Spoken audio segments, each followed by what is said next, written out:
You.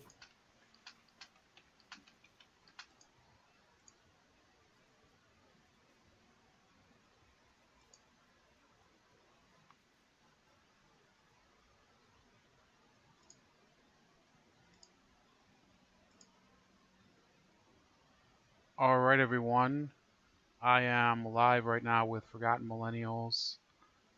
He can't hear me, but we're about to start the Venezuela stream. As you probably are aware, it's been a pretty hectic last 48 hours, probably even longer in the past week. And, we're expecting a lot of friction during the coming week, given that Russia, the US, and a number of these other countries India, China, they are rejecting the new government of Venezuela. So, and depending on who you recognize, you could say that the old government is the real one. So, you can see this is 1 second. You can see me here. We have Forgotten Millennials, new friend of mine, and of course Carlos. You're probably familiar with him very well. He's right here. He can't hear us either, but we're about to start and we're in the intro, so I'll cut my mic and I'll talk to you guys soon. But I'm simulcasting and want to say hi to the hard bastard if he's out there.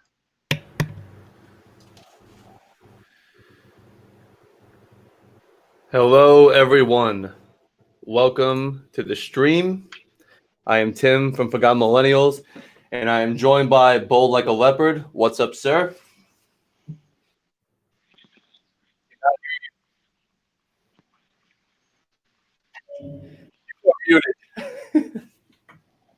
You there? Oh, I got you. How are you doing today, sir?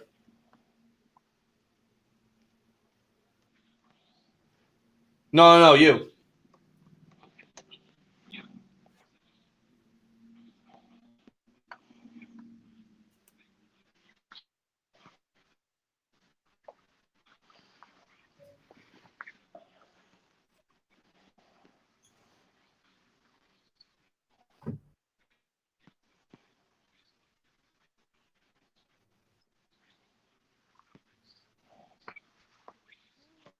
I hope that people out there they kind of form an open opinion today. They don't necessarily take one side or the other, but obviously we're going through kind of one of these episodes right now that is typical of American history or the Western Hemisphere with interventions and this friction on the global level. So I hope people can kind of go into this today without trying to exactly make up their mind in one stream. Okay, perfect. And let's introduce Carlos. He is from Venezuela originally. How you doing today, Carlos? Hey guys, how's it going? Just wanted to ask you a couple questions. So you were born in Venezuela? Yeah, I was born in and I lived there, and then I started um, going to a language school in Boston, learn Okay. English, and then applied for school here. And I've been here. I mean, I've kind of gone back and forth, but you know, the big bulk of my family is still there. Oh, your family's still there. So are they doing okay? Have you reached out to them recently? Say that again. Are they doing okay? Have you reached out to them recently? Yeah, I mean they're they're doing okay, I guess, within the parameters of what's going on. So I mean we offer them support from here, and we kind of keep in contact with them weekly with my family. But they're doing okay. I mean they're keeping themselves, in how going out in the streets like many people are. So they've kept themselves kind of inside for now. Okay, that's good to hear. So Yeah, you're living currently in Southern California, right? Around LA area? yeah, yeah. How's Around that? LA, yeah. Yep. I was saying, how's that been for you? Yeah, no, it's going great. I mean, I went to college here. I graduated as electrical engineer, and kind of going through the process of immigration, which is long. So yeah, so no, I've I'm here. I my life here, from scratch. You go because I came here by myself. I didn't have family here or anything. So it's been quite interesting to go to a new place and finding my family here, the quote family here, and yeah, I mean it's been 8 years, and it's been great. It's been awesome. This is an awesome place to be, for That's sure. awesome. That's really good to hear that you really like America for what it is and what it offers. And I wanted to find out from you. And I was talking to Bull Like a Leopard a little bit before the stream. You apparently your parents were blacklisted for voting for Hugo Chavez back in the day. Voting against him. Yeah, I mean it's a long. Voting I don't against want to him. get into it. I'm sorry. I mean it's quite a long.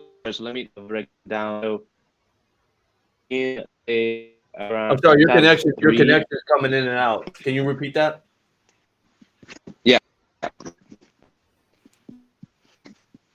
Can you hear me? I think Carlos, you're in the stream 3 times, so it's kind of a problem. I think we forgotten. Can you kick out the middle 2? Yeah, he just added another one. He's multiplying. Yeah, there's 4 Carloses here. Sorry, Carlos. Hold on a Am I like a second. virus or something? So just bring it. So just come back into the stream. I'll let you in the stream. Just I gotta kick you out Yeah, for like a second. All right. he's like so Mr. Smith. Right. He's just multiplying himself, going through the walls here. Look at this. So hold on a sec. Hold on. Bear with us. The first go around. Let's go, guys. So let's see how many Carloses we could kick out the stream. All right. Let him get back in here. Come on, Carlos. Yeah, I feel bad, man, but the truth is that for some reason, people in California, I always have a problem connecting with them. Yeah, it's because the homeless are taking up the Wi-Fi. No, I've been to Skid Row a couple times, and it's not a great place to be. There he is. He's digging. All Here right. he comes. Come on, man. Come on, man. Is he in? Is our boy in? Okay, I'm gonna Come try on. to find. In the meantime, we have another guest. There he is. There he is. You good? I think I found the glitch in the matrix. I think I already know how to do it. If I Oh. Oh crap! What did he do? Now I have I a don't problem. know. Grab the glitch in the matrix. It must have got him. Here he comes. He's digging. Hold on. I'm getting him back in. All right. Here he comes. Come on, Carlos. Third time's the charm. real. Okay, here we go. Hold on. We don't see you yet. Here we go. I'm not sure if this would be better off with a call-in. No, I think I know that. This might be just taking up too much bandwidth. Yeah, no, I think I know what the problem was. Can you Yeah, hear me he's now? just loading in. But what were you saying, Bold? Okay, I'm trying to get our second guest Gabriel in the meantime, and he's on his phone. So I think we ought to make like a rule in the future that we can't. The problem is with all of these stream apps, the people who join on their phone just end up completely like incapable of connecting. I think Carlos, you had that problem one time, right? Yeah. I'm not sure if he can even talk. He's Yeah, I still can talk. loading on my end. No, I can hear Can you hear? Carlos. Can you hear me? Yeah, I can hear you now. Yeah. I can see you.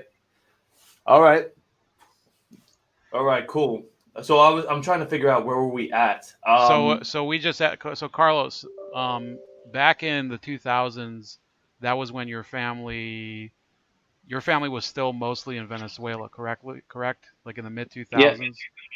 Yeah. Everybody was there. Yeah. So did you have that issue at the time when there was this referendum where the Chavistas tried to compel everybody to go out and vote, and a lot of the state workers didn't go, and they got mass fired. Yeah. So Yeah. do you think that they're going to repeat this type of action in the coming days with some of the people that are there currently? Well, they've been doing it for every election. You see, people that work in the public sector, they're always being kind of threatened that if they ever vote against the Socialist Party, then you know what's coming to you, type deal. You know, they have the uh, the heads of different departments, you know, gathering everybody up into meetings and telling them, hey, you know what to do, vote for the revolution. We don't want any traitors here, right? So people are compelled to either vote for them uh, or probably not vote because in the past we've seen that some way somehow they people end up in blacklist, and just like my parents, just like many people back in the early 2000s, you know, these things get out, and the government takes a hold of the list, and you face consequences.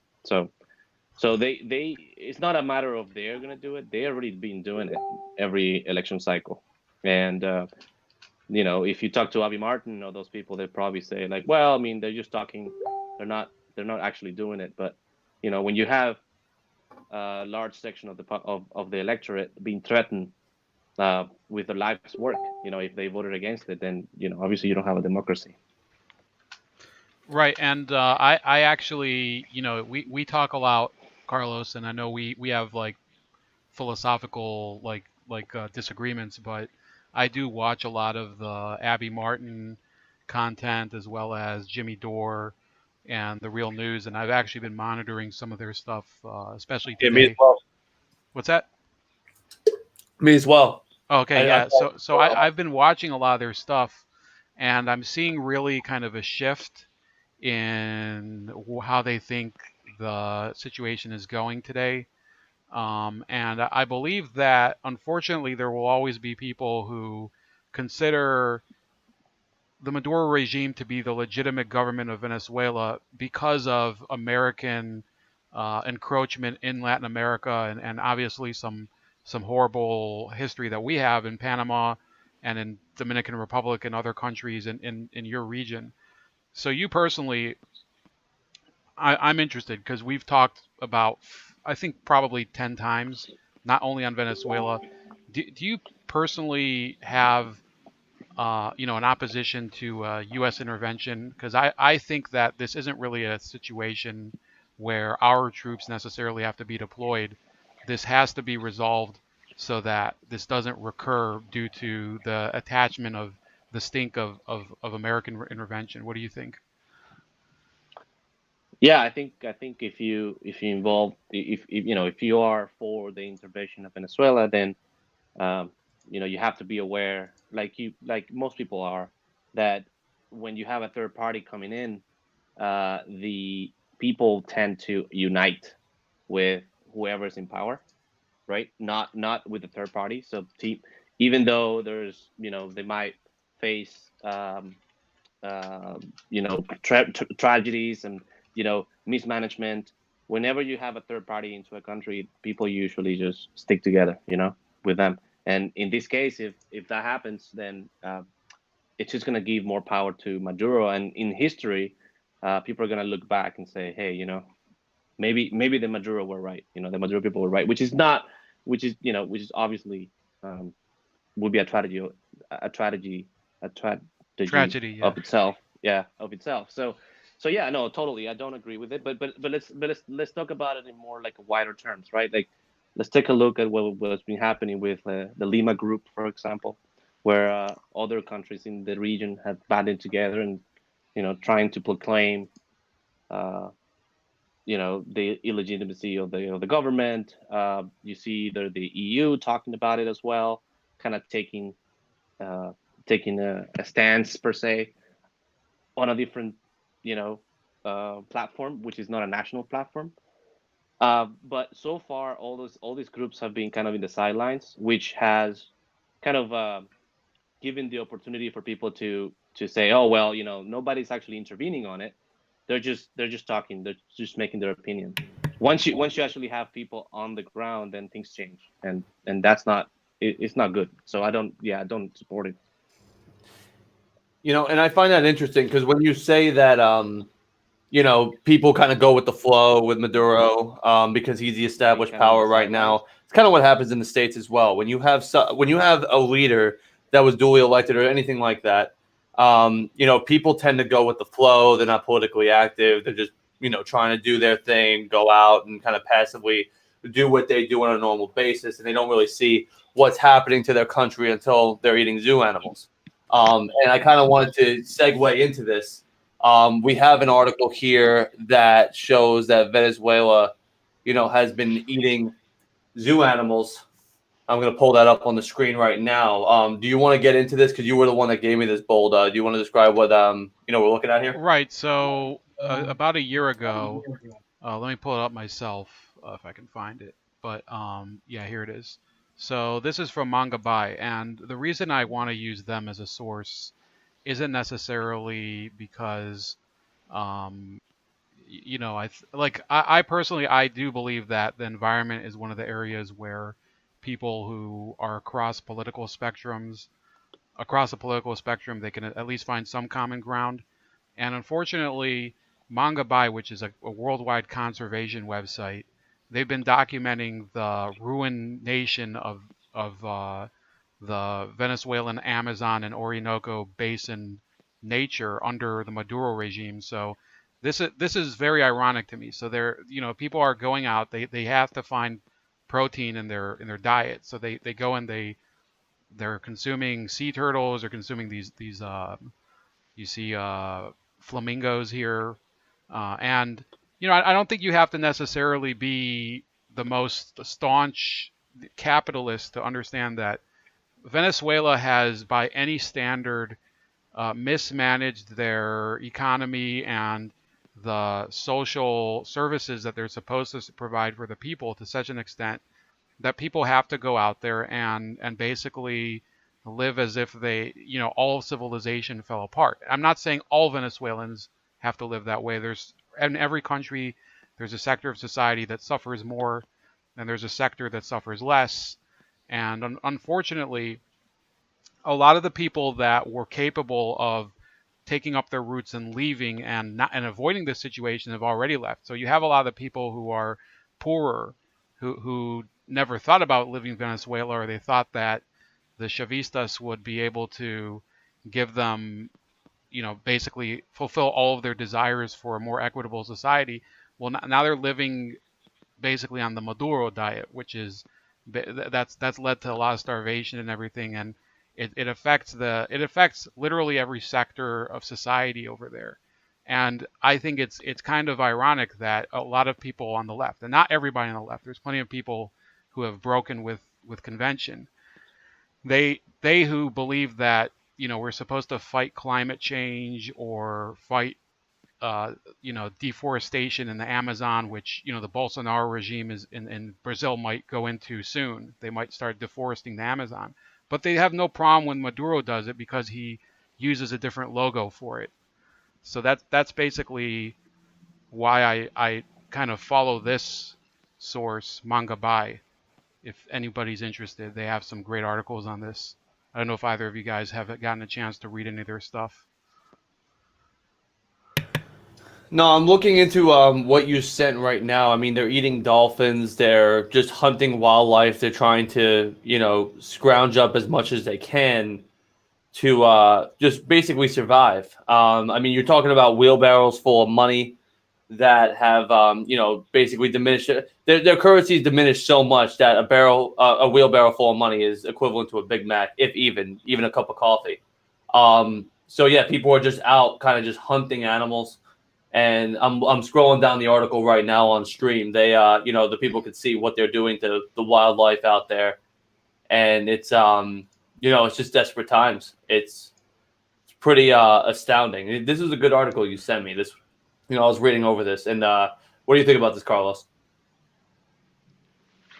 I think I haven't read the article, but I have heard from family members and people that that live around it, like neighbors and everybody, that not just the zoos, but just in general. They used to see. I have a cousin of mine that he told me, when I go to the park, I used to see more birds in the park. They used to come, and people used to feed them. Back in the day, and now we don't see them at all. There's no birds in the park, Yeah, where did they and go?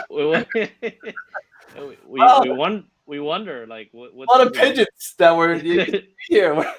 what happened to the pigeons, like so I don't know. I mean, I don't know how crazy, I mean, that the zoo situation is, but I do know in general, like, more widespread is just in the streets, people are just finding ways to eat whatever they can. That's why they, a year ago or 2 years ago, Maduro talked about, like, that you can eat the rabbits.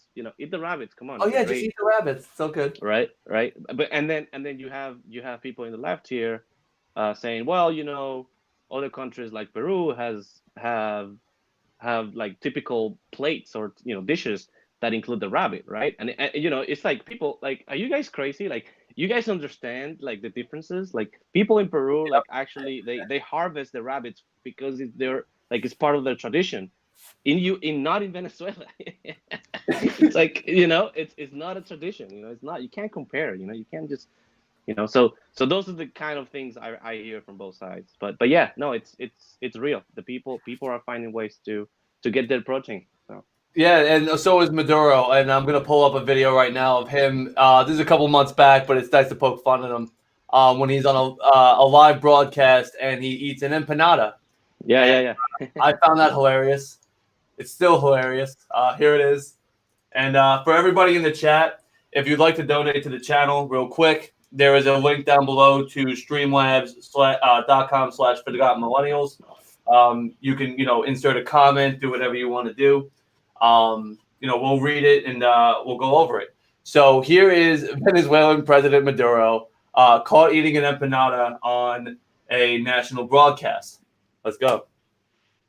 So he doesn't think he's live right now. And he just goes in front of like 20 people that are starving. And then he just eats on an empanada like nothing's happening. They're the starving people. Oh, man, this really pissed a lot of people off. No, it was a quick clip, but funny nonetheless. Funny nonetheless. So, that's Maduro, and he is now going to soon be replaced by, where is he? Juan And Guaido. yep. And basically, Australia has now recognized him as the Venezuela president. So they've got they got the U.S. They've got international support for this guy. It's the cards seem to be falling. We'll see. The wall, like they say for Trump, the walls are closing in. That's he's done. Well, we'll find out. We'll see what's going on.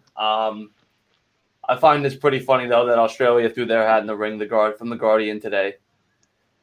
They recognize, interim president of Venezuela joining the United States, Canada, and Venezuela's South American neighbors in rejecting incumbent Nicolas Maduro. So, Bold, you were telling me about a strategy that you'd like to see that, depending on the U.S. and the allies of the U.S. and other South American countries. You want to describe to our audience what we should possibly do or not do or, have the neighboring countries do? Yeah, I would say that unfortunately, given the history of the U.S. in the Western Hemisphere, and I think, Carlos knows plenty about what I'm talking about because we've discussed it together. We can't have American troops engage with any Latin American country in warfare nowadays. It continues the same narrative that we are the Yankee imperialistas, as they call us, that or the gringos. It's just it will eventually cycle back so that the whatever Venezuelan government is established in place of Maduro will be seen as this puppet regime. So I would say that the neighboring countries of Colombia and Brazil, and this is not an ideal situation either, because obviously no country wants to be invaded, but they should, in my opinion, be the ones that would intervene in Venezuela if it comes to that. But on the other hand, I want to present the situation in case that neither of those things happen. So if the U.S. or Venezuela's neighbors don't intervene, the problem with Maduro's regime as it's going on is that there are people that are leaving who are now senior figures in the government, and people have basically acknowledged at this point that he's just not going to turn the ship around. It's basically like I remember when, it reminds me of when Bobby Valentine was he was the manager of the Red Sox, if you guys watch baseball, and the entire dugout was sitting on one side and he was on the other side. Yep. And it's just like, the only friends he has right now are the countries that are his allies, and they do have interests in Venezuela, like China, Russia, and Iran. And let's not minimize that. I think that the U.S. shouldn't endeavor to have any confrontation with those countries here on the Western Hemisphere, but we can't have our troops, on the same battlefield as the Venezuelans, because in the long run, it's just not going to help. That's my opinion. You know what? I agree with that sentiment for the most part. I think when neocons would usually tell you, it's like, oh, there's oil there, we should go there and annex and get another spot in South America. So, they because it's on our side of the hemisphere, we don't have to go into the Middle East, we don't have to do any of that. But I agree with you. We shouldn't get involved. I think it's destabilized enough. I think they understand that they need a new leader. I think there is going to be an established new leader in the country very, very soon. I don't think it'll be interesting to see some type of bounce back in terms of capitalism, in terms of, let's see what Brazil will do, especially with Bolsonaro at the helm. I think Bolsonaro is definitely going to make some moves on this because he's very right wing, possibly totalitarian. We'll see what he does. Colombia as well. I think they could possibly make moves on the resources for anything like that. I don't think we should get involved. Like you said, it's just another war we don't need to fight. And, we have plenty of allies that can benefit from what's going on. And I think for Venezuela itself, it would be better for them to get a new leader that's not socialist, that's not, that's socialism in pure play. That's what we're seeing right now. It's what we see with Carlos in California. God forbid. I want to just kind of get a take from Carlos what it's like living in Southern California with all the policies that are coming out. Has it affected you? What's going on with that? Which policies? The Venezuelan ones? No, just not the Venezuelan policies of California. I'm just talking about California in general because we're talking about a socialist state for the most part. You know what I mean? So I've actually been to Skid Row, and they have a ton of homeless out there, and I've talked to cops out there, and they have they don't have stop and frisk, and they don't have all these other things that they tell me that they're doing drug deals inside these tents that are known as residences. So they need warrants to get into these tents. So they'll see drug deals going down in front of them with like spice or whatever, and then they can't stop them. They can't do anything to actively stop them. They're going insane. So I wanted to get you're probably around LA, and I wanted to get your take on what's life like out there. Is it affordable? What's going on? No, it's not affordable. But no, let's talk about Skid Row since you brought it up. I actually stayed a night in Skid Row. Just for fun. Like in a tent? No, in the floor. But one thing you see at night is the cops are policing a lot, and one thing you see is that they seem to know who the perpetrators are, because you can tell. Like, for example, I was sitting there and there were two tents in front of me, and there were like two people coming from the left. It seems like they lived in that tent or whatever. And like the guy was walking, and like out of nowhere, the police comes because he's out of the tent, right? So I guess they could basically stop him. Yeah. So the police, it's just this happened in front of me.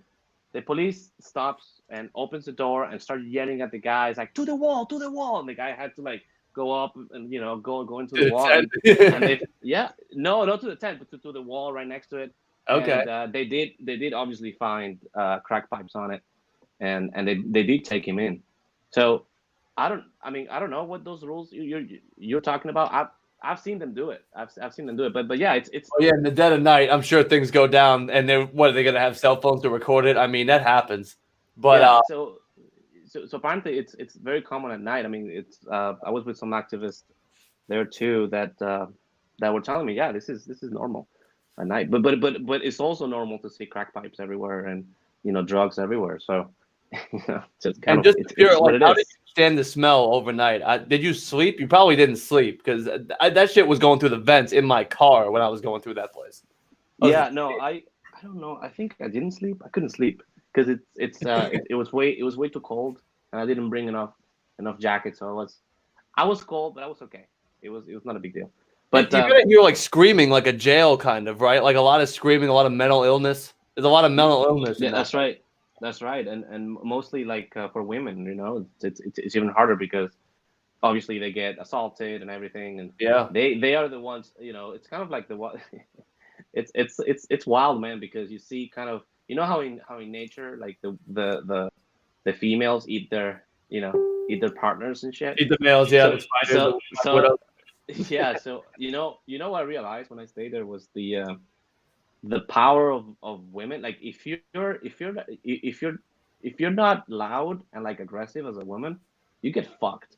They have So enough power. They have enough power over. so so you see no you see them. I saw more than one. You see them like completely shitting on like the guys, and the guys are not, they stay quiet. They kept down because you know it's almost like they got trained to be kind of loud and controlling, and a lot of them have a lot of control. You believe it or not, It's a because conditioning, man. They're no, conditioning. well, you have to survive, right? So you gotta find ways to to make yourself uh, respectable and stuff. So, but anyways, yeah, Skid Row, it's a crazy place. Uh, there's been a lot of investment in different cities on refuge and like kind of temporary housing, and what they do is that it's kind of, I think they did this also in New York a long time ago, where they have shelters that only open at night. So you will see like certain cities, you will drive by the civic center, and you'll see a big line like around like 3 p.m. You'll see a big line of people, and they're there because they're obviously waiting for the spot in the in that temporary housing shelter, I guess. So it's crazy because with the state of real estate here, even with a full-time job, it's hard to keep up in certain areas. I think a lot of I see a lot of people, for example, moving to other counties outside of LA because they can't afford it, but they still have to drive up. So it's a chain effect because you create more traffic because people can't afford it, because people live far away, but then they spend more time driving than being productive, or kind of investing in the economy or something like that. So it's kind of like a chain that it's spiraling out of control. I think real estate is really it's really bad over here. I mean, obviously, you're gonna have something like this in anywhere where people want to go live. Kind of, all around the country, there's people that want to move to Huntington Beach, and buy a house. Right. And like, and now, by the way, just like I think yesterday, I was reading an article where the new governor sued Huntington Beach because Huntington Beach did not have enough affordable housing. And I'm like, wait a second, you can sue, you as a governor, you can sue a city? I had no idea. What the heck? So yeah, big things are obviously cost of living, rent, uh, housing, stuff like that. It's one of the major things, the major issues here. So I, Mhm. I want to ask, when you talk about the country you come from, which is in the news, but everybody has kind of a different opinion on it based on their ideology. Do you see people fearing the same type of issues happening in California specifically as in Venezuela? Do you think that's a rational response, or would you say that really, the situation over there ran out of control for entirely different reasons? I think it's widely different. I mean, you have to take a look at how the Chavismo started, and it was very, very different from what we have today in California. I mean, the Democratic Party, which obviously owns California right now, is by no means close to what Maduro or Chavez tried to do at the Vesuve. beginning. I mean, it's no way near. I mean, it's just you may have like some overlap, like some very very tiny overlap of certain things, but it's a whole different world, man. I mean, you have to see the context when people talk about, they want to compare socialists, like they say, oh, you don't want to be like Venezuela. You got to be careful because like you got to understand the conditions in which Venezuela started the transition into socialism, and it all started because there was a social implosion in the late 90s, and it was because of the establishment parties that basically led to Chavez being elected. It was not just like a major party that slowly became radical. It was just a whole new party started by a very very um, distressed population that felt that the higher classes were not, you know they felt like invisible. They felt like they were losing rights. They felt like, the transportation, mainly at that point, transportation, because the cost of transportation was getting higher.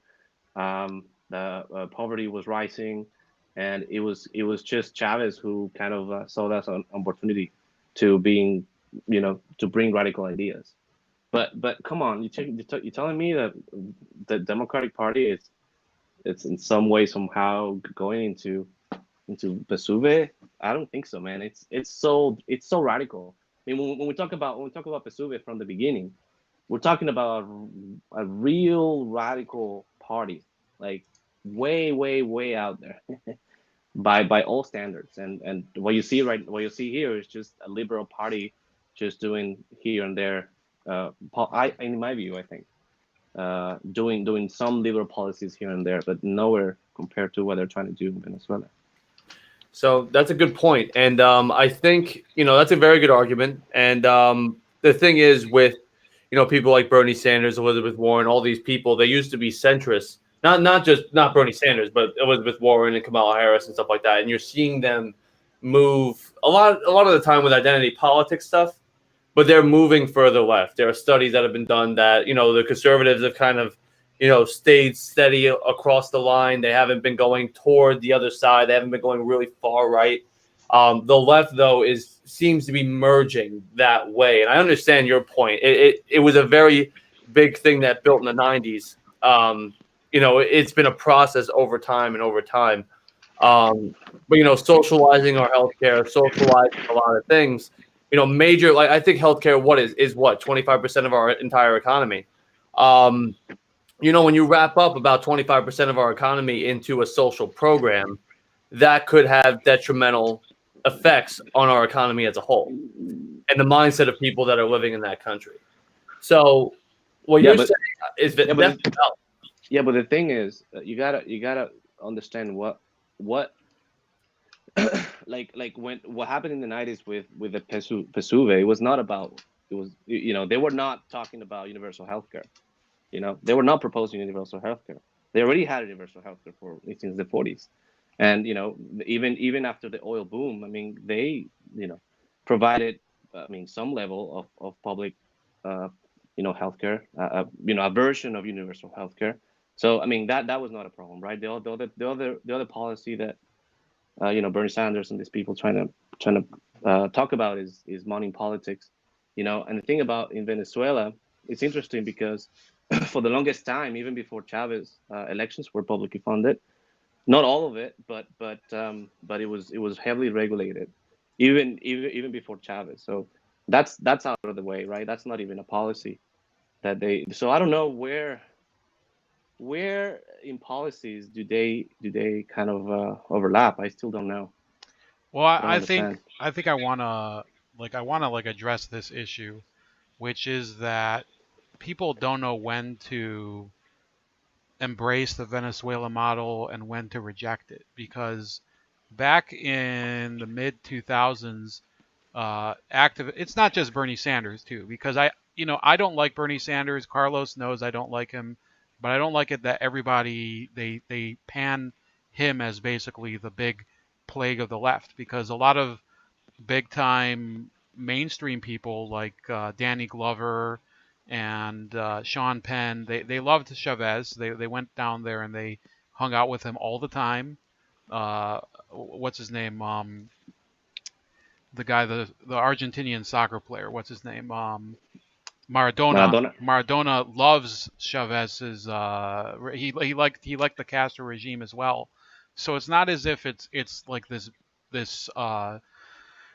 unique thing to Bernie Sanders where people embrace Venezuela.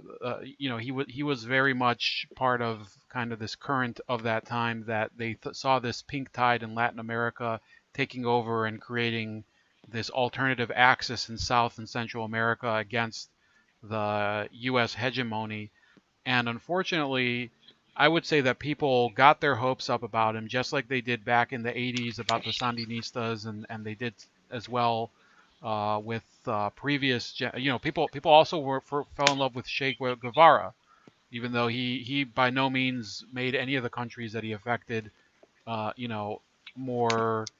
He didn't spread liberty around the world. He spread a philosophy. He spread the philosophy of international communism. Now, Chavez did it much differently. He didn't necessarily foment armed revolution in other countries. What he did was he promoted electoral alliances of democratic socialists in places like Ecuador and in Uruguay and also for a time in Argentina. He had a good relationship with the Kirchners there. And unfortunately, in every single one of those cases, the people that he allied with were incredibly corrupt. I have King Lobster in the chat on my channel, who's from Brazil, who suffered a lot. I don't know if he suffered. I mean, he can speak for himself, but he was talking about how awful the system was under, Lula and Dilma, that they basically let their own cronies run buck wild over the economy. So yes, the philosophy is socialism, but in the end, greed conquers all. And I think that it's unfair just to attribute this to being leftist, because I think even leftists get greedy just like the rest of us. Like Maxine Waters in California. The welfare queen. Maxine Waters, yeah. What do you think of her? She's a mouthful, huh?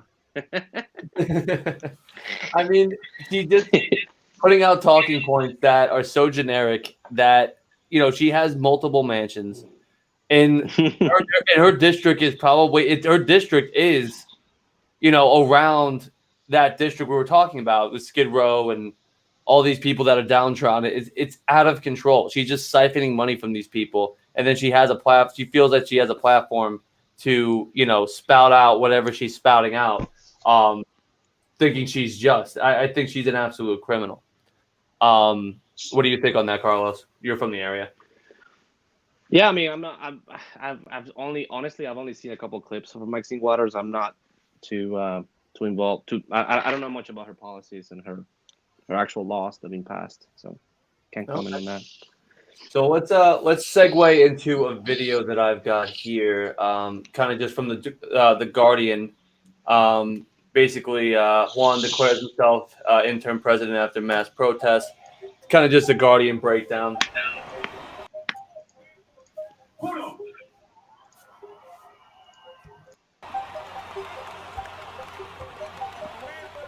Juro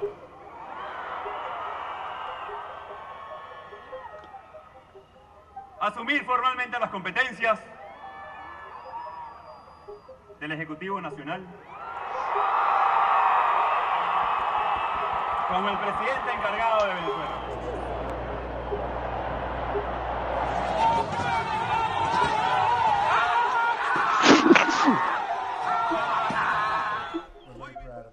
Thank you very much. I appreciate it.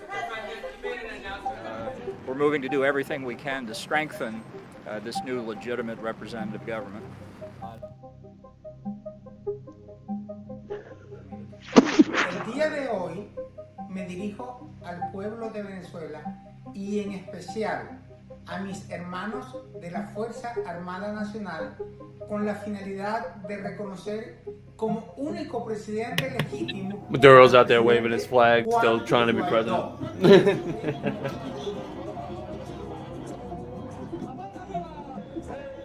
He decidido romper relaciones diplomáticas y políticas con el gobierno imperialista de los Estados Unidos.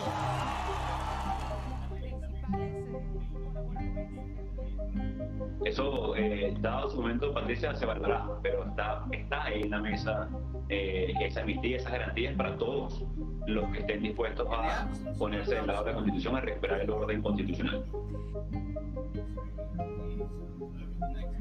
In the absence of an announcement on the organization of fresh elections with the necessary guarantees over the next days, the EU will take further actions, including on the issue so yeah, of recognition when it comes of the country's to John leadership. Bolton, what do you guys think is going to happen with John Bolton? Because John Bolton does not have a good record of keeping our nose out of people's business.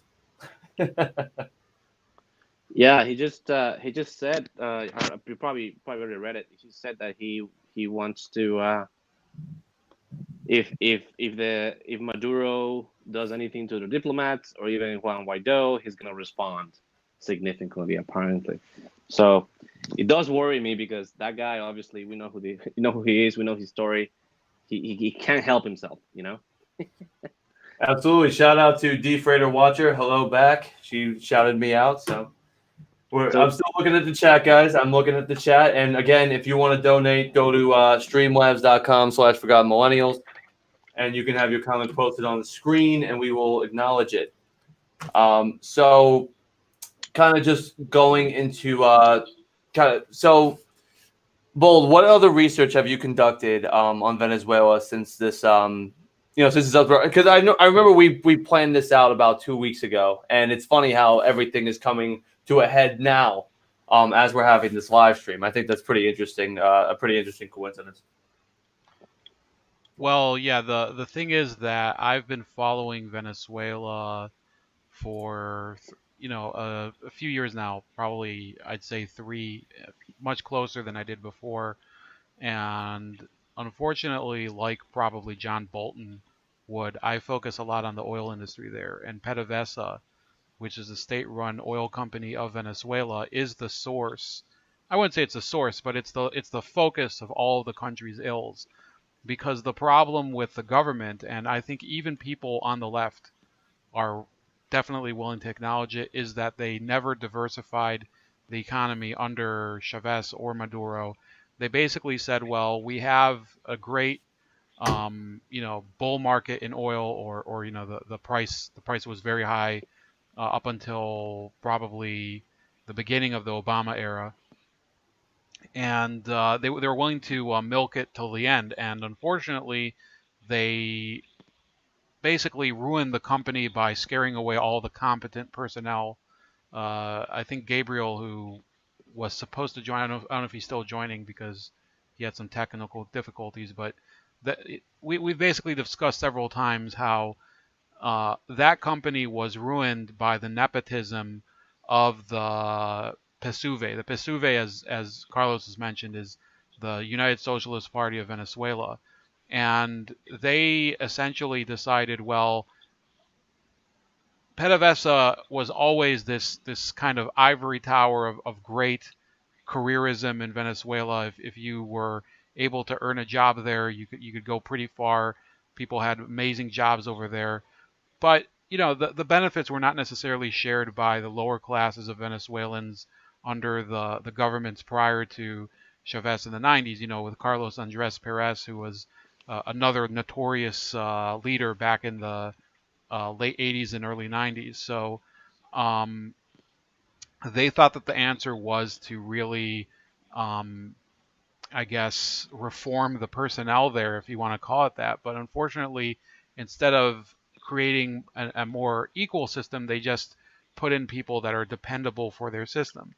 And there are other state companies in Venezuela, which I'm not as well versed on, that that Chavez and Maduro both implemented the same policy with, or they would seize the factories or facilities private corporations like Kimberly-Clark, which produces toiletries. They produce the toilet paper over there, and they also would export it to other countries in Latin America. They took over a Ford factory over there, and unfortunately, this is the result that we're getting because those companies, once you take over the factory, who do you think drives new products or the real production quotas for it? The Maduro government doesn't have people who are capable of doing that. And basically, those people have nothing to do with they basically just burnt their own fields down, and it's kind of it's a disgrace. I don't care what side of the aisle you're on. It there's really nothing you can say to defend that type of policy. I agree wholeheartedly. I mean that with them putting out policies like that, it also conditions their citizens to. I don't want to straight up say become lazy or content, but it's when you have a system like that, it kind of freezes all technology, right? It freezes technology to the point where like people don't want to innovate, they don't want to create new things, they don't want to compete in a certain market because the government, like you said, starts to control and starts to take all the labor, takes all control of what is made, how it's made. All inventions are made by them, but that's straight up communism. I mean, we're not seeing this here, but that's kind of borderline. Do you want to put some input on that, Carlos? Yeah, I think since the election of the Constitutional Assembly last year, that was it last year or 2 years ago? It's been like forever. I think it was 2017. Yeah.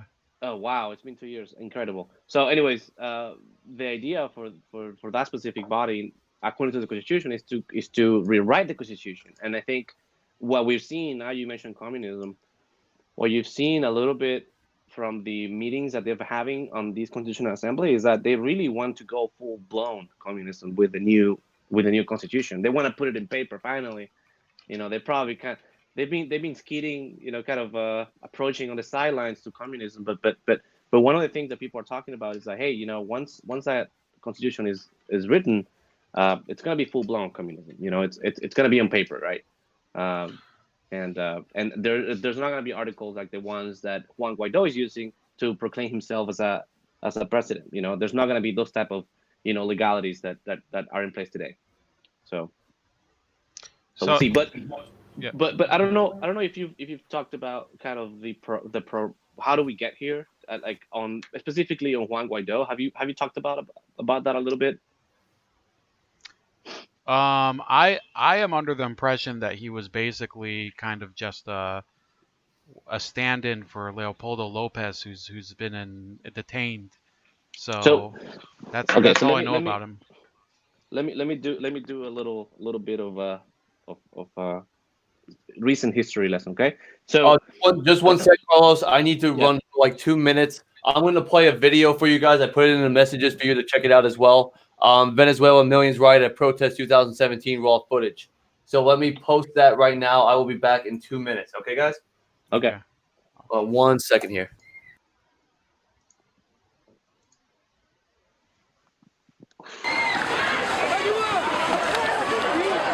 La nariz.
You guys are wearing gas masks. It's out of control.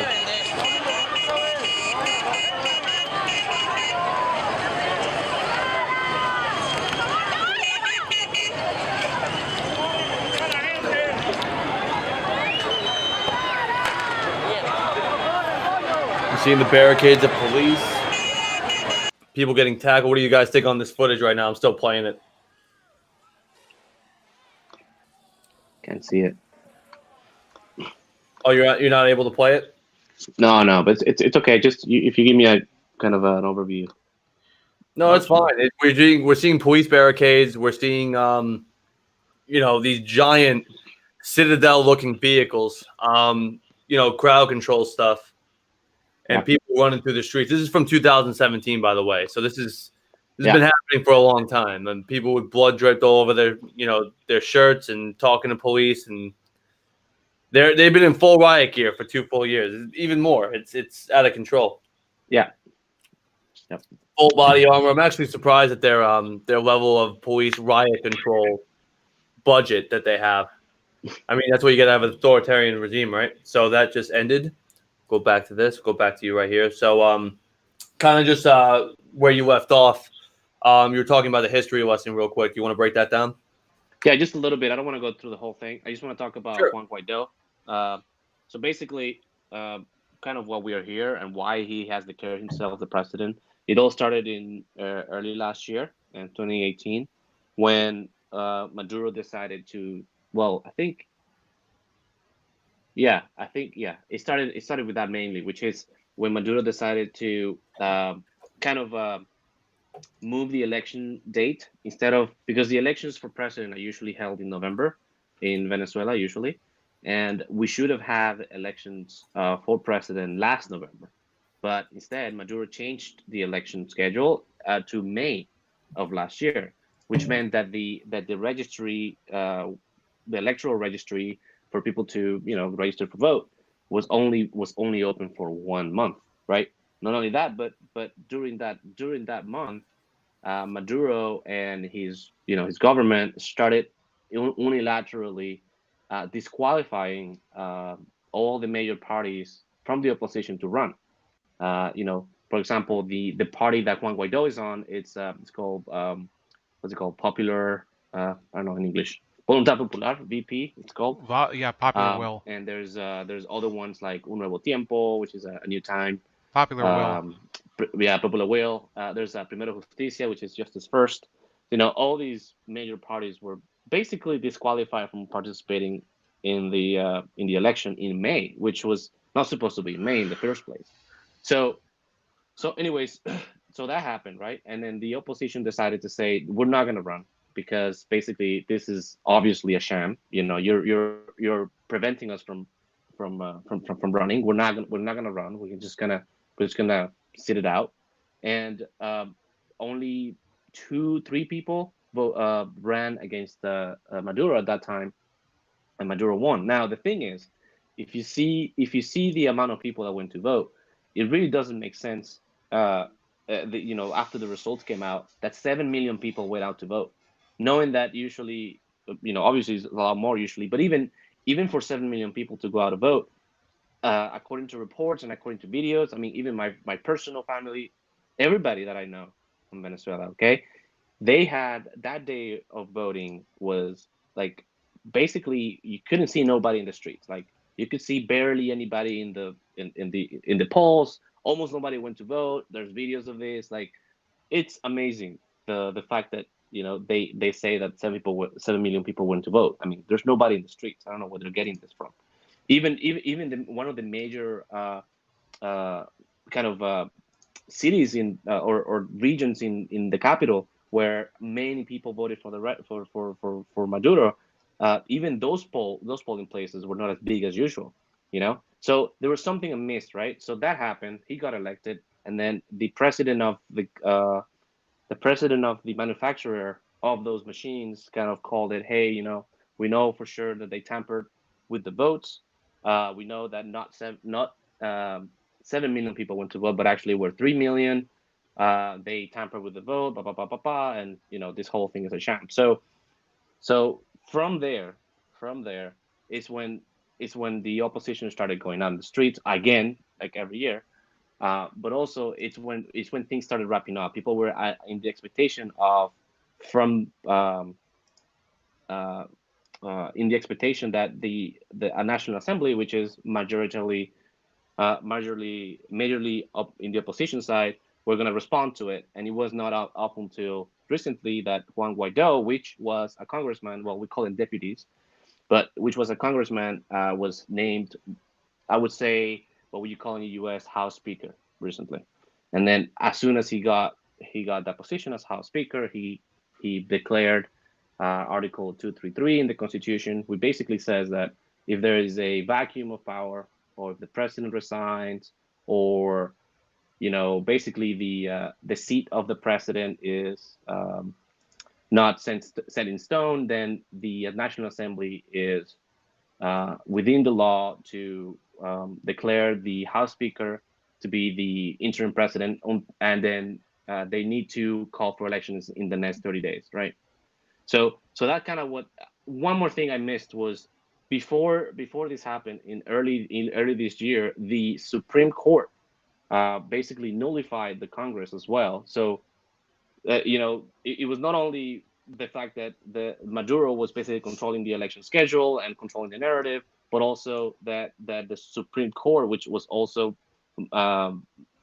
placing power by Maduro mainly, right after basically doing the lame duck session when the National Assembly was elected, he basically just scrubbed the whole Supreme Court and put new people before the National Assembly was constituted by majority opposition. So all these things kind of came together, and then at the end, to what we are today. And this is kind of what everything, in the recent history led to this point. So hopefully that helps a little bit of your viewers kind of see a little bit of the story. Yeah, that was actually a very nice breakdown. Thank you for that. That kind of gives us an insight, and that's exactly why we wanted you on the program today. Because honestly, you have probably more of an insight. You have family there that you've been contacting on a weekly basis, like you said. It's getting more dire and dire. Well, obviously, the term, the phrase. It gets worse before it gets better. It's darkest before the dawn. So that I think Venezuela will pull through. I think there are moves being made, and I have a article pulled up here. Let me pull this up on the screen real quick. U.S. accused of orchestrating coup in Venezuela as political crisis divides global power. So, and this is from, I guess, ABC. I guess a branch of ABC, and it's interesting because it's an interesting argument you can make. But I feel like a lot of other countries internationally, especially even in the EU, the UN, they're siding with us in this decision. And do you guys, Bull, do you think we're actually actively trying to make a coup in Venezuela, or do you think it's just a cumulative effort between different countries? Look, I think that it's not just the U.S. that's trying to precipitate a coup, but ultimately it's the U.S. that's leading the effort. And I'll explain why I say that. The Venezuelan government, they've done everything through their administration of the oil industry over there through PDVSA and along with other economic policies that they've pursued to piss off the global corporations. Now you might say, what the fuck is wrong with you? You're usually not some sort of like leftist, but it's true. I mean, they've fallen into debt with companies like Crystal X in Canada, which is a mineral extraction company. Obviously, a lot of the oil, petroleum distributors around the world, they're in deep shit with Citgo over here in the States, which is a subsidiary of PDVSA. And essentially, the position that they've cornered themselves into is that much of their debt is structured now such that they're extremely dependent on Russia and China in order to keep any of their enterprises solvent. Okay, so the rest of the world wants to get theirs back, and they've sued Venezuela in various courts internationally to get some of their assets back or reparations for some of the assets that Chavez seized, thinking that he would never have to repay them, and they've won in the various courts. But realistically, it's not going to happen under Maduro that they'll be able to restructure the economy and the debt and get those creditors satisfied. It's just not the way it's going to happen. So the fact is that people like Mike Pompeo and people like Bolton and some of these other world leaders, the Theresa May government and the EU. So they are. I mean, I am never going to be an apologist for the Maduro government, but I don't think any of the three of us are under any illusion that the European Union, which doesn't give a shit about protesters in Paris, care about protesters in Caracas. It's just, I think that if I was to make the point that, the world cares about the plight of Venezuela, I'd be, people would probably laugh at me because, the fact is that people on the right, they utilize the situation in order to paint socialism as a horrible philosophy, which I agree with, but I don't think that's the main message. And people on the left use the Venezuela situation to portray this as imperialist exploitation of Venezuela. So they let Maduro get off the hook. So yeah, I do. Right. And then they say, "Oh, it wasn't tried right," and then they just keep going. And I get that. And it's interesting when you mentioned the EU. I just see it as such an oligarch. And you saw in Paris that it basically they had EU soldiers, unmasked soldiers, going in there with very dark navy blue vehicles, assault vehicles, to riot control these yellow vest protests. And I think that's extremely insane, really. They're basically building an EU army in the EU. They're building a federal government on a bunch of other countries that have different cultures of thousands of years old. I don't kind of switching gears. I think the EU might be the biggest threat to the West, honestly. And Posobiec tweeted out not long ago, he tweeted out video of riot police beating the shit out of a bunch of people. And he was like, well, if this was happening in Venezuela or in Russia, this would be world news.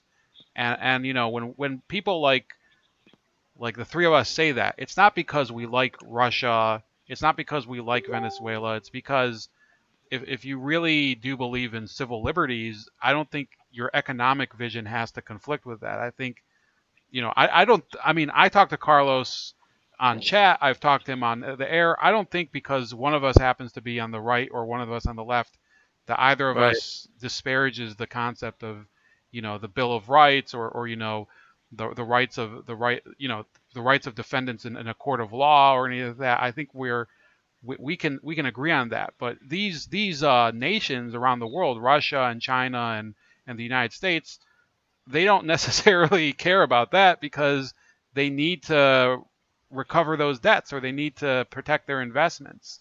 That's what they care about. No, I agree 100%. And with China, it's funny. I've had someone ask me, who's really, is Russia really the biggest enemy? Well, I think Russia is poor right now. I think Russia is very detriment right now. I don't think they can do anything. When it comes to, yes, they are a nuclear power, but I don't think they're going to make any major moves. But when you talk about China is kind of like if we were a Siamese twin with China and we're trying to eat our own head. I mean, that in and of itself, that makes it an extreme danger. But when I say the EU, and I'll put back on this, that the EU, I believe, is a very big threat to Western values, is because they're censoring people on such a scale and putting people in jail over free speech. They're putting people in jail for all the smallest things in the world, which our country in the United States, we guarantee those rights to our citizens: free speech, freedom of religion, the right to bear arms, everything. So I think those Western values are being, I think they're a huge threat because they are the West. And a lot of that stuff trickles down into the rest of Western society. When you go and make these laws that they don't read, I mean, Article 13 and Article 11, these people didn't read any of this stuff. They realized that they basically banned memes and taxed people for sharing links, which is outrageous. And I think just the flow of information is completely stalled in the EU, and it's very hard to get information out there to the public. I think the public's already rioting in the streets. I think that was the breaking point, really. But Carlos, what's your take on the EU and what's going on? Have you been paying attention to this at all? Yeah, a little bit. I've just been skimming the headlines a little bit, and it's been what how many weeks of yellow vests? I mean, it's been 3 months. It's been forever. 3 months. It's like, I think it's like 8 weeks. 18. Yeah, it's pretty lot. crazy. Yeah, but it seems. Yeah, but I think it seems to me like it's a general sense from the population that they're getting sick of the EU. I thought it was about gas prices, but now that I look back, I'm like, nah, there's something else going on here. It's pretty clear that people are getting sick of it. You know, they're becoming more and more independent. They're becoming more and more nationalist in a sense. So yeah, no, I think it's amazing how long they've been keeping this up. But we have Gabriel in the chat. Gabriel, can you hear us? He entered the room. I don't know if he can hear us though. We have no picture. We have you have to click the mic and the camera if you want to talk and be viewed in Rabbit on the bottom left-hand corner. If you can hear me, there you go. Can you hear me now? How you doing? I'm good, man. Just kind of updating my technical skills here to try to get these working. Hey, dude, this is the first time I'm streaming, so we're all in this together, man. It's good to meet you. I'm Tim from Forgotten Millennials. We're here with Bold Like a Leopard and Carlos from Venezuela. So you were also from Venezuela as well, is that correct? I am. Fantastic. Yes. Can you tell us a little bit about that? You have family down there. I do. Most of my family, well, I got my family's all over the world now, but still have a pretty good chunk of my family, grandmother, uncle, cousins, my parents. They go back and forth. I just brought my brother here to the U.S., so trying to, give him a little more stability while all this gets, fixed down there. But it's just pretty crazy. It's insane. There's no precedent to any of the situation that has happened there for, the past 20 years. And, it's just kind of one of those things that I'm pretty sure most Venezuelans can really relate to how, it's just the way we feel. It's kind of like a limbo. It's like you never know when this is going to end, if this is ever going to end. And it's just like a nightmare that completely destroyed a gem. It was paradise, you know what I mean? And so now it's just kind of we all have gotten our hopes up throughout these past 20 years, going through, potential elections that, knowing that we had enough support and, and as we were going through all these elections, it turned out, more of the fraud of the same things happening over and over. And then also having an opposition that was never, really for the people, but, it's just kind of the whole playing for the same game. But now this is very different, We're very excited to see what's happening right now, just because, it's just happening, and it's happening so fast that it's like we're all I can feel that the excitement and kind of the anxiety as well, between all Venezuelans, that they're in tune of what's going on. I'm sure most of them are paying attention to social media, Twitter, what's up, and just kind of trying to get in tune with what's really happening, just because the news don't have enough time to really update with what's really happening down there, and then so as we're going through all this, just kind of talking to family, we spread the messages super fast, just because there's so much blockade down there that all the, the media, and then also the internet gets shut down in different areas of the country. So the government just trying to silence as much as they can, using like Telesur after the news source, and just projecting false images of, of like some, protests in favor of the government. It's just, there's so much misinformation that it's really easy to kind of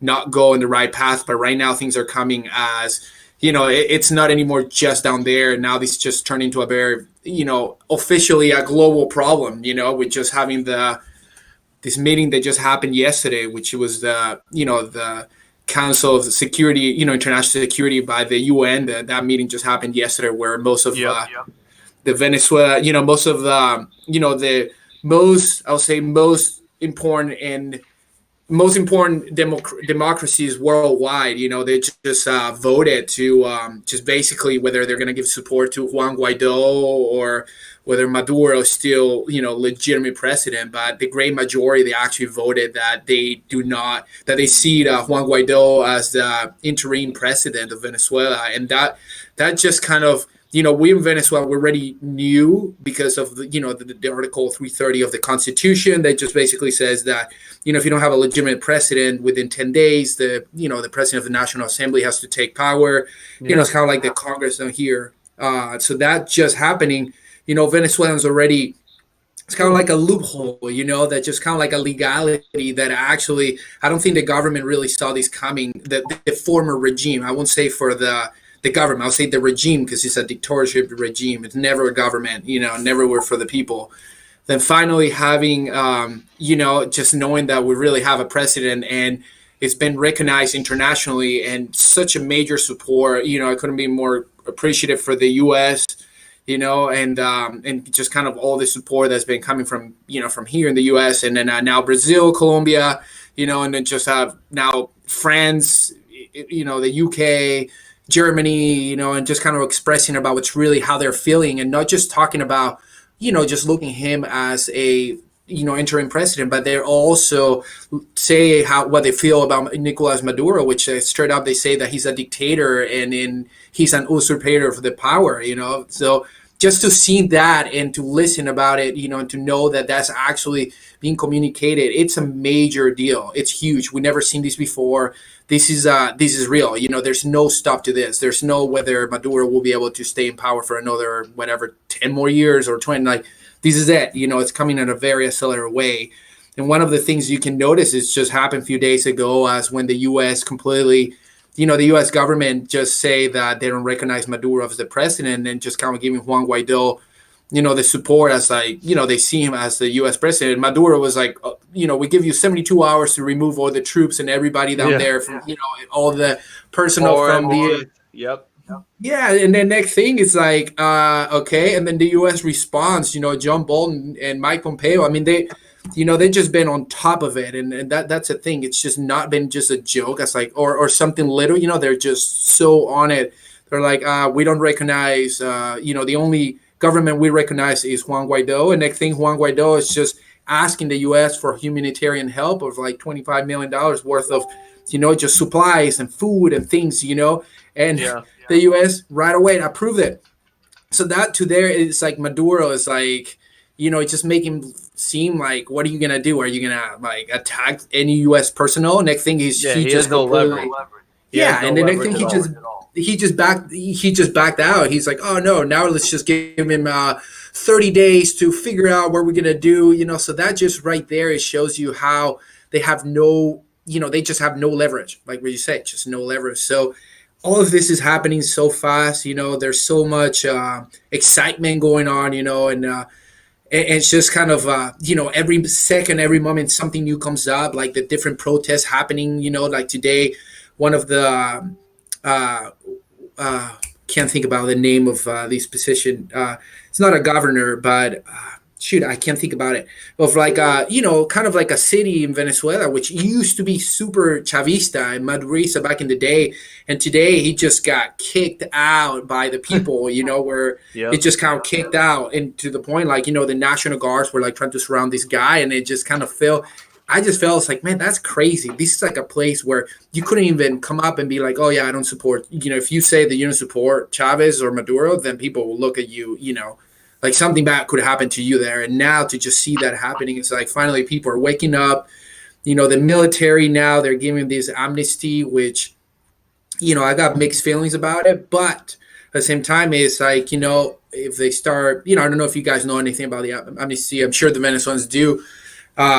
About, that if you're in the military and you were back in the day, were with the regime and you did, they will pardon you if you make the change now and really help to take down this regime, and really help to get the, everything in balance where we can actually get, start getting Venezuela rebuilt and get, things working again. And so you're starting to see different military wings they're starting to come up, and then one of the biggest ones just came up from the U.S., which I forgot this guy's name, but he's like the maximum of military authority in, that basically oversees all the different, the Venezuelan consulate in the United States.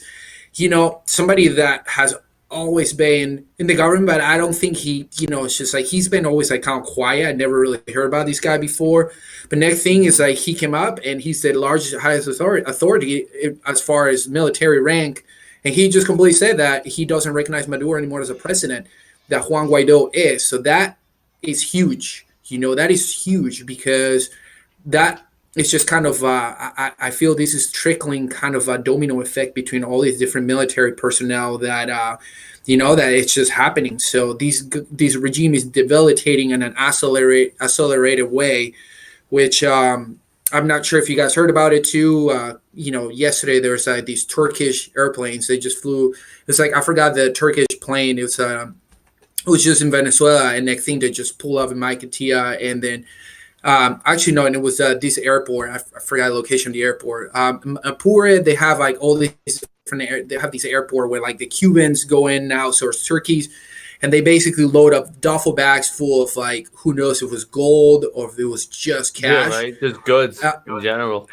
Yeah, and then so basically what they're trying to do is we're at this point we're thinking that it's Maduro kind of just trimming the space so he can just have escape. So there's a lot of speculation that that's where he's going to try to escape to Turkey. So I mean, they try to bug out as much as they can. So we have a question from the Freighter Watcher. And thank you for being so active in the chat.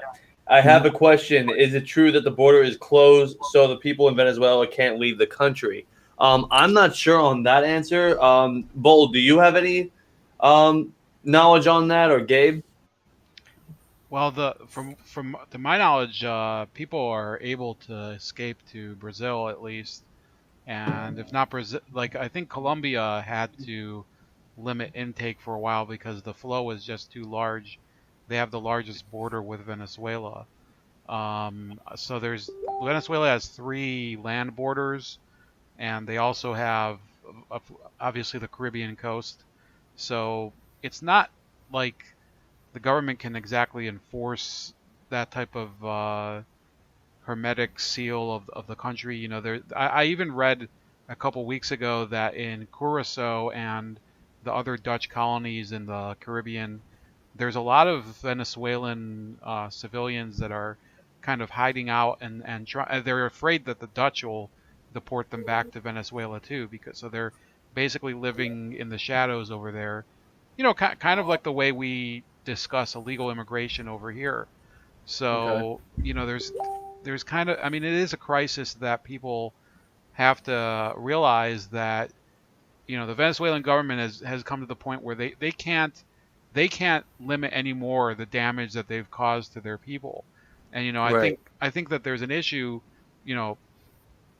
Gabriel, I think, is a lot more gung-ho about a change than me or Carlos, but Yeah, I can tell. yeah, And I like it. obviously, like neither me or Carlos like Maduro, but there are some Venezuelans. In fact, not just Gabriel, but another person over a year ago who was on my channel who is pretty far to the left, who said the U.S. should intervene in Venezuela, and so people who live here, they hear from their relatives over there, and naturally they would want their suffering to be alleviated.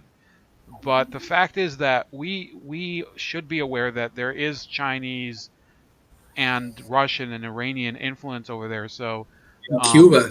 Yeah, Cuba has the Sabine, the secret police over there. It's just not as cut and dry as people would think for the U.S. to get involved.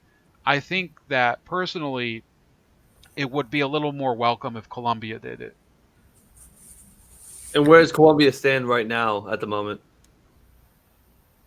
Do you want me to answer this? Yeah, go for it. Go ahead. Yeah. Okay. So one thing really quick to pick up where Soro, what he mentioned is it's which I'm going to answer that question about where Colombia stands. just kind of the view about what Venezuelans want right now. Over 95% of Venezuelans want an intervention.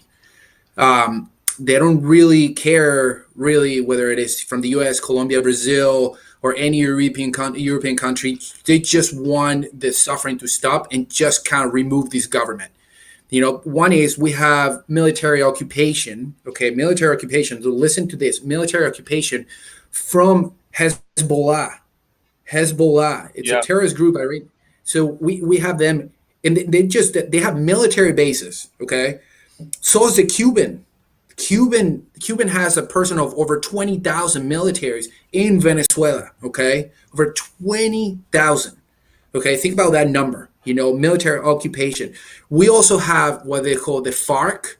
FARC is the Colombian guerrilla. Okay, they're also down there. They have military bases. So is the ELN, which is a Colombian guerrilla as well, and they operate freely down there in Venezuela.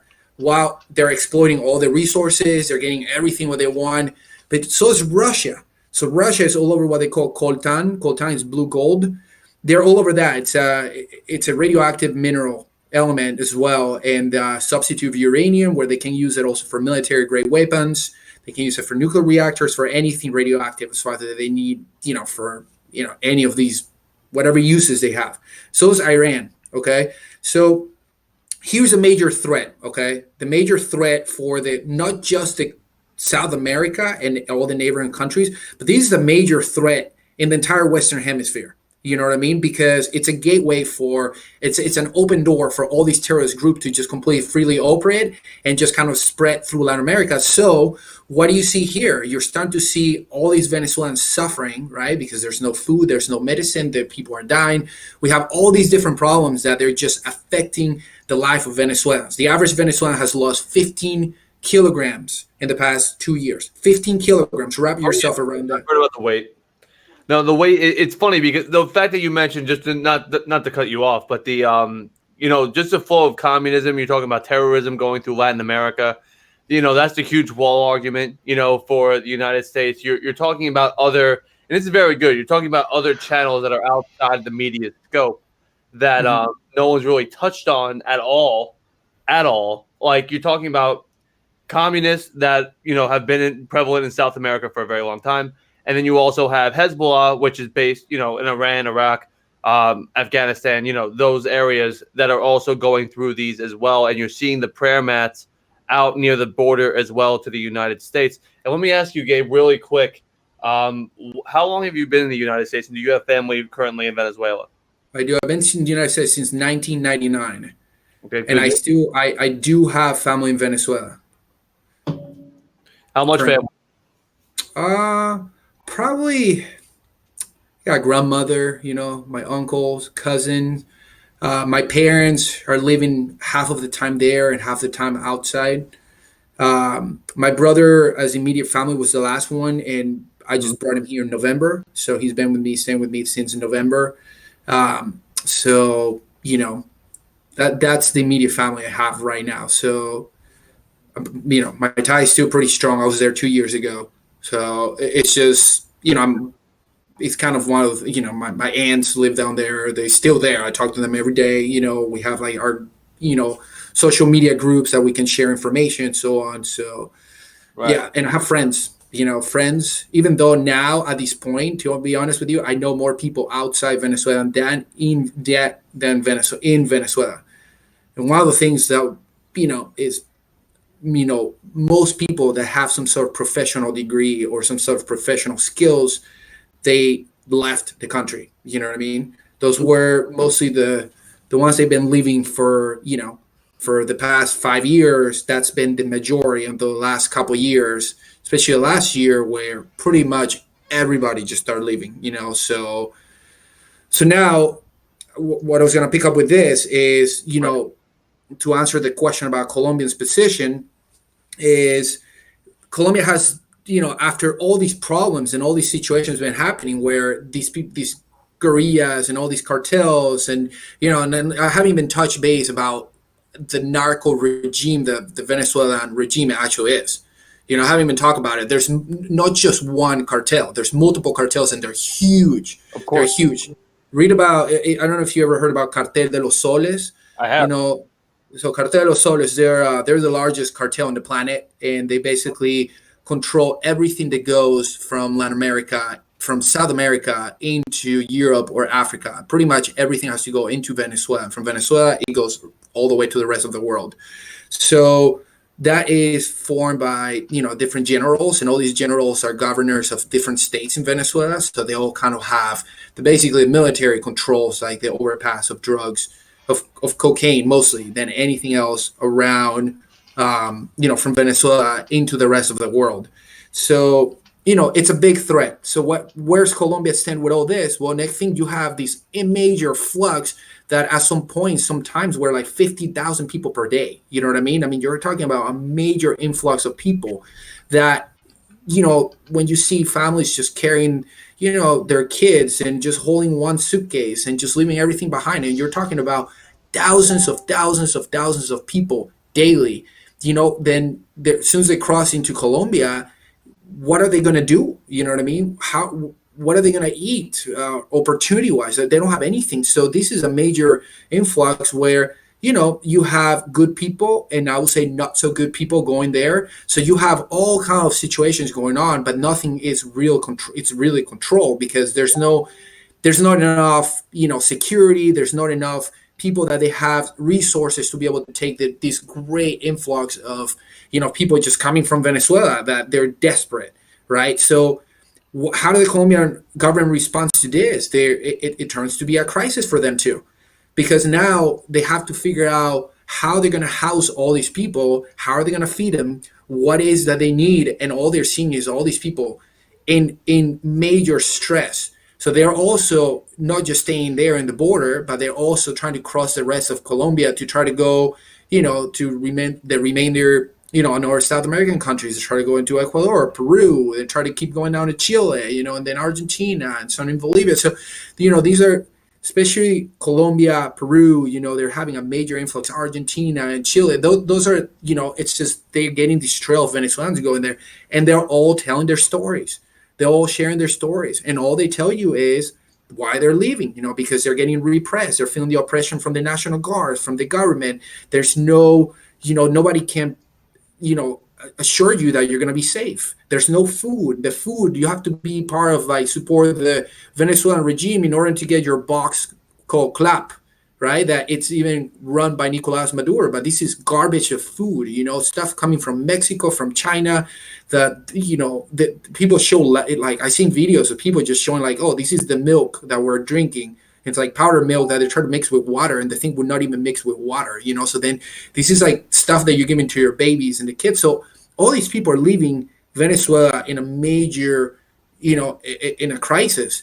So then the Colombian government, they realize this is a major problem, and the Venezuelan government is not trying to cooperate to fix this situation. The government still says there's no crisis in Venezuela, that this is all fake, and then and they still denying it. You know what I mean? It's all fake news. Yeah, it's all fake news. So that's exactly what they say. So as they say, it's all fake, but the story, the Venezuelans are telling a different story. When you're having right now, the numbers, I keep seeing people say 2 or 3 million people have left Venezuela. Try more like 6 million. Okay, that's more like a realistic number. About 6 million Venezuelans have left the country, which is about 1/5 of the Venezuelan population. Which is even hard. It's even hard to get out of the country, especially with the migrant crises and everything like that. It's not so easy to just cross borders. So you're talking about 6 million people that have to go across a border control that, either to Colombia, Brazil, with Bolsonaro at the helm. I think Bolsonaro is ready to take these people in. And I think Bolsonaro is going to make drastic moves to probably annex that area. Mm-hmm. I think with his mindset, from what I've read about him, that he's giving his guns back to the citizens. He's doing a ton of stuff out there right now that, gives power to the individual. Let's try to get more resources and land. I think that's where his mindset is. He's a little pretty far right, but that's where I think he's going in this. I think Brazil's going to make the first move in my retrospect. What do you think about that, Bold? So I think that there is a lot of fear about, especially on the left about Brazil because, of course, Bolsonaro is a little bit of loose cannon in their mind. Now, I don't know how willing any of these countries are to, commit their own troops, whether it is Colombia or Brazil. But I was watching, of course, you know, Gabriel probably knows who Abby Martin is, and a lot of these other these people I do consider personally to be propagandists for Venezuela, but I still listen to their stuff so I can get a kind of a feel for their mood. And earlier today, I actually have a video up. Can I send it to you? And this timestamp is actually at the correct time, so you can put it up. Yeah, I think I have it pulled up already. Hold on one sec. Let me just get to this. Right, it's the one from, it says attempted coup in Venezuela. So attempted. So I think it's in the room. Just give me 1 second to get this pulled up. Yeah, I just sent it to Gabriel in the chat if he wants to look at it. How long is the clip? How long should we play it for? Because I know it was like 40 minutes into something. I think we should probably play it for 2 minutes. All right, attempted coup in Venezuela. Yeah, I'm at the 26:57 mark. We're at 27:05. Is that cool? Yeah, it's fine. 57, you said? 26:57, yeah. All right, we're playing it. And on how this economy is going to recover, I don't know how the Maduro lasts. But Venezuelans need to get that the oligarchy that was in power before Chavez, they were the problem. That system was the problem. And to think there's a solution by going back to that oligarchy and going back to that power, and somehow that's supposedly the people that killed hundreds of people in that demonstration and maybe thousands in 1989. Are you watching it or you're going to play it right now? That are behind this attempted coup. Oh, I'm watching it. We're watching it on stream. We are at 27:41. But when people are desperate, should I click and watch it?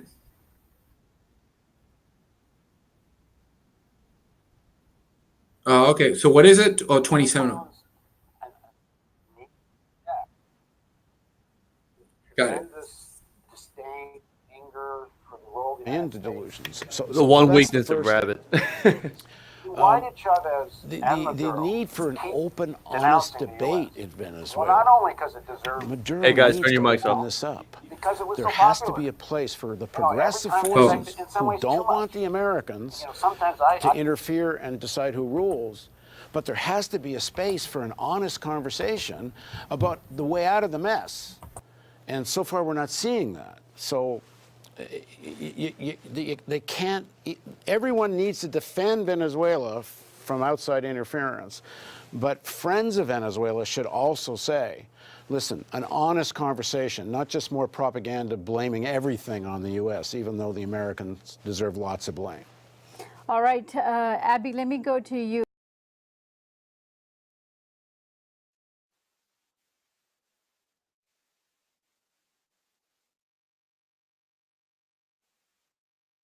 Yeah, I heard you. I was at 29. So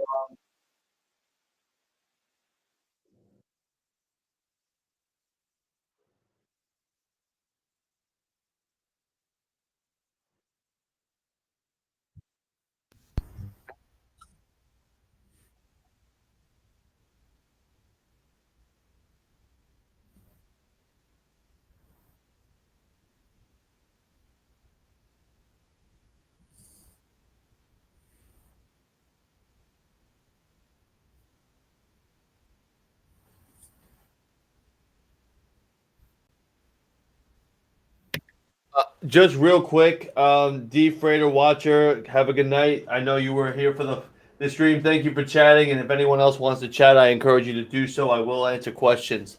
So you were asking about the so what were you asking me about?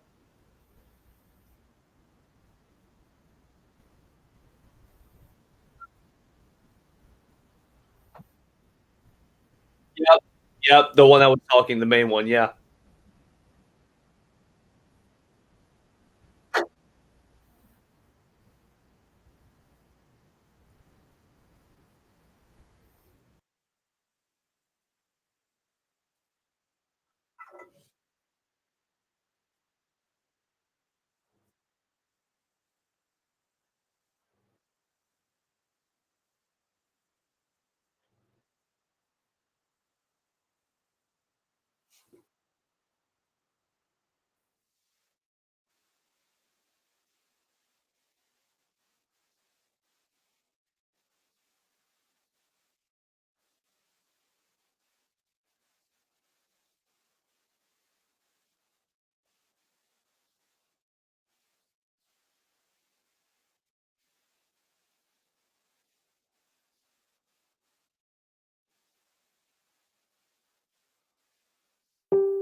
The one in the middle? The one in the middle of them?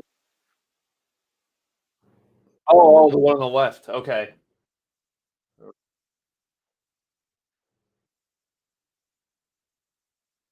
Yeah.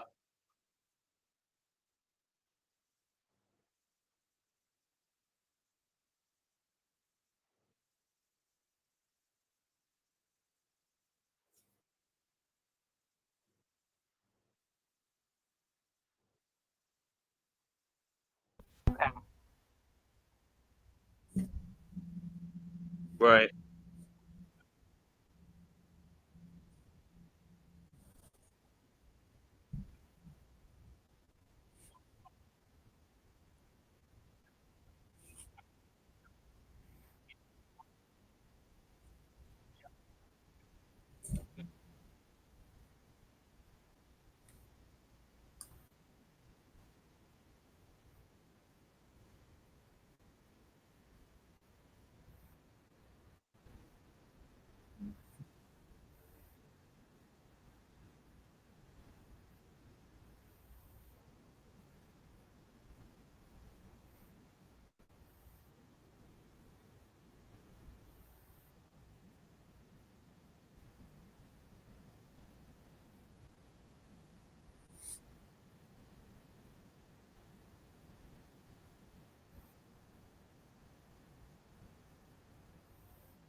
No, I completely agree. I mean, I'm a constitutionalist at heart, so basically anything, when you're talking about freedom of speech, I think it's absolute. I think anyone should be able to speak their mind, be able to put it out there and get it debated. If it's a bad idea, debate it down, that kind of thing. If anyone puts out, you were talking about propaganda, the propaganda is for, Maduro's regime and all that. It seems that it seems to already come to a head, and it doesn't seem to be that much of a problem at this time. I think it will, I think it will change course. We have been backing a new so-called president right now. I mean, it's technically a coup, but we've been backing it. It's been internationally backed. The EU's backing it. I mean, Wait, it seems like the writing's on the wall. Can I say something here? Sorry, I didn't want to interrupt you. I mean, I would say anybody right now, like so you're saying, can have like their own opinion and how they feel. A lot of people they think this is a coup, but I'm gonna tell you this: this is not a coup. This is actually as legal and legitimate that can be within our constitution. And now, not to interrupt you, but that's a very interesting point, and a lot of our media has called it a coup, and because Trump is president, they have to call it a coup, and it's an unwanted coup, and all this crap, where they have to, basically take shots at the president as much as they possibly can. So they're going to call it, oh, he's backing the destabilization of a country, but it could be for the better. And we're talking about like comparative to George W. Bush when it came to Iraq, Iran, all that. These were countries that were pretty established. They were established. They weren't not even close to being as decentralized as Venezuela is right now. The people weren't eating zoo animals. You know what I mean? So it's we want them to take care of themselves. And I understand John Bolton's point of view, but John Bolton is a hawk. He's a war hawk. I think Mike Pompeo has done a very good job over, abroad with North Korea, with a lot of other things. I think with Venezuela, I think they're making the right moves. We should not engage, but I think we are making the right moves to back this guy. I think he will be, he's making certain moves, and we're recognizing those moves and we're responding to them. So what do you think on that, Gabe? I think the U.S. has done a fantastic job. In fact, I think they have not gotten as involved as a lot of people thought they would. You know what I mean? Because just the fact that we've been invaded, okay, I'm not going to say we've been occupied by Russia, by China, by Iran, by Cuba for many years already, and they know about this. It's not new. So when you have these people that they have military grade weapons sitting in Venezuela, they have intelligent bases. So how much more of a threat that is already towards the United States? When you have Hezbollah training camps that are actually training the Venezuelan military to go and repress and oppress Venezuelans. So how much of a threat that is already? So that's insane. That's insane that you bring that up, that they have trading camps for Hezbollah. Absolutely. People that the Ayatollah, they come out and say death to America on a constant basis. Yeah. It's incredible that, a wall on our border is a bad idea, even though South America, like you're saying, is completely a hotbed for Hezbollah. And not only that, but communism. Communism and Hezbollah. It's a double whammy. I mean, it's incredible that the Democrats in these United States do not care when they used to care, but now they don't care. And Gabe, what's your thoughts on the government shutdown that's been going on right now? And that have they opened up? And what do you think about the current state right now? I mean, I personally think that holding hostage 800,000 workers for a political stand and not for them to get their pay, I think that's ridiculous. The Democrats. On Trump's part of the Democrats? I think everywhere just in general. You know what I mean? I would say just in general.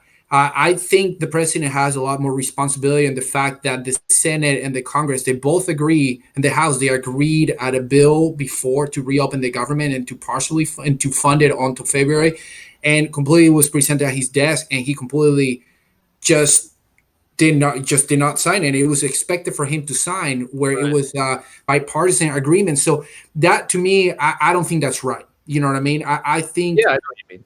I think. Go ahead. I think with the Democrats right now, they've had this wall mentality for years now, and now they're saying that they don't want a wall because of Trump. But the thing is, in my view, is that he is. You're talking about these 800,000 workers. They do get back pay. So I think he reopened the government temporarily to, unleash the pressure valve, as it were, to get these people the back pay they need, to get them what they need. And then he will keep making concessions to the Democrats. I think he's already brought up 4 different concessions to the Democrats, and they've denied all of them while the government was closed. So, he's been doing his part. They've been vacationing in Puerto Rico and Hawaii. And we have pictures. At this point, rubbing suntan lotion on each other is outrageous. And I think that, he's still in the White House doing his thing. I don't think he's going to shut down the government again. I think he will call a state of national security when he needs to, because that's his trump card, not to be, not a pun. But, I think that he's going to put that in his back pocket. But the thing is, he's going to have to fight the courts. He does have the legal standing to do it. I think he does have the legal standing to do what, to make it a national emergency, to do what he needs to do. But the wall funding itself, $5 billion, actually 0.011% of the federal budget, is absolutely minimal. And the fact that the Democrats don't sign off on that just because of a wall is, I think, outrageous, just for security purposes. And you're talking about these people right on the border of our country. So let me just say something really quick on this. I agree with you. I think the border can always have, better security, right? You can always improve systems. You can improve ways to have better control of security. But I don't think a wall is the solution. I think a wall is just ridiculous. I think the ecological disaster that a wall would bring to that entire region, it's catastrophic. One is like there's a lot of if you know the migration patterns of different animals that they go through, through the different seasons, and suddenly you put them a wall there. Next thing you're gonna create that blockade is just completely disrupt the entire ecosystem. Plus, you also have major water floods that you have to have some sort of flow. And if you have a wall there, you're talking about you can have a major overflows and basically creating a dam in certain areas where you need to have just a natural water flow. Plus, it's just, if somebody wants to cross to the U.S. at that point, dude, they can make tunnels. You know what I mean? They keep finding tunnels every week, every other week. They find tunnels. So if somebody really wants to make it on the wall, they'll just go under the wall. So my suggestion is, sure, they can be funding for security, like, utilize more into, we're already, the technology that we have worldwide, people can use satellites. So why don't just put like satellite cameras, infrared cameras, sensor, heat sensor cameras, drones, the drone technology right now, it's crazy. You can have a drone that moves way faster than people. You can set up ways that you can actually have better a scenario where people are. And actually, the largest issue supposedly is to protect people from coming to the U.S. and not dying while they're crossing into the U.S. But in reality, if you think about what the most like illegal people, the immigrants that they send to the United States, they actually do not come from the border. They're not crossing illegally. People are overstaying their visas. That's how it is. I think it's like something like 70% of illegal immigrants. It's actually 44%. So it's a minimal in terms of the 50. And I understand your point completely. When it comes to the tunnels, I think when it comes to the wall, it's about time. We have staff on the border, but it's a huge border. We have to go through miles and miles of desert, hundreds of miles of desert to cover. So you have that time to actually get our guys over there and actually assess the problem. And when you're talking about places like Israel, when you're talking about places that actually have a wall, it's shown before the wall was put up, over 90% of illegal crossings have gone down across globally. Would you agree with that? Bull? Yeah, I have to agree much more with forgotten millennials here, because I do understand some of the ecological damage that this could cause, but the fact is that we do have barriers in a number of areas as is. This proposal of the DHS and the Trump administration wouldn't necessarily put walls literally all along the border, because in some places, as Gabe said himself, it just isn't feasible. It's just not feasible in terms of construction. But this does present an obstacle that would be more daunting to a lot of these people smugglers, these human traffickers. And yes, the issue of tunnels and other measures that smugglers use in order to try to go under the wall. Well, the fact of the matter is that they already find ways to go through a lot of these other checkpoints and places. The fact is, in some places there is literally nothing preventing them from getting across the border. This idea that smart technology and sensors and drones is going to correct the problem is simply, it's not even the point, because I was in the army over in Israel, and they employ both. They employ both the simple technology of the wall, and they employ sensors and tracking paths, and even traditional means such as desert trackers. They'd have crews of usually Bedouin soldiers who would walk along the paths and see if there's been anybody that's crossed. So look, I think it took me a while to really understand the importance of the wall, because the reason I voted in the 2016 election was more to do with Obamacare, much more so than immigration. But the fact is that we've exposed a lot of the broken system of immigration in the country, and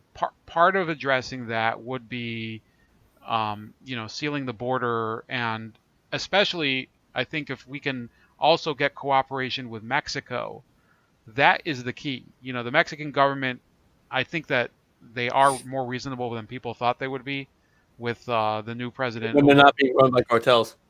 Yeah. So, we can't choose to continue to do nothing. And what the Pelosi Democrats want to do is nothing. They really don't have any proposal of what to do beyond some of the platitudes about smart technology, which I don't really believe they think is that important. They just use it as kind of a fig leaf for the fact that they're completely fine with a lack of any standards for immigration in the country.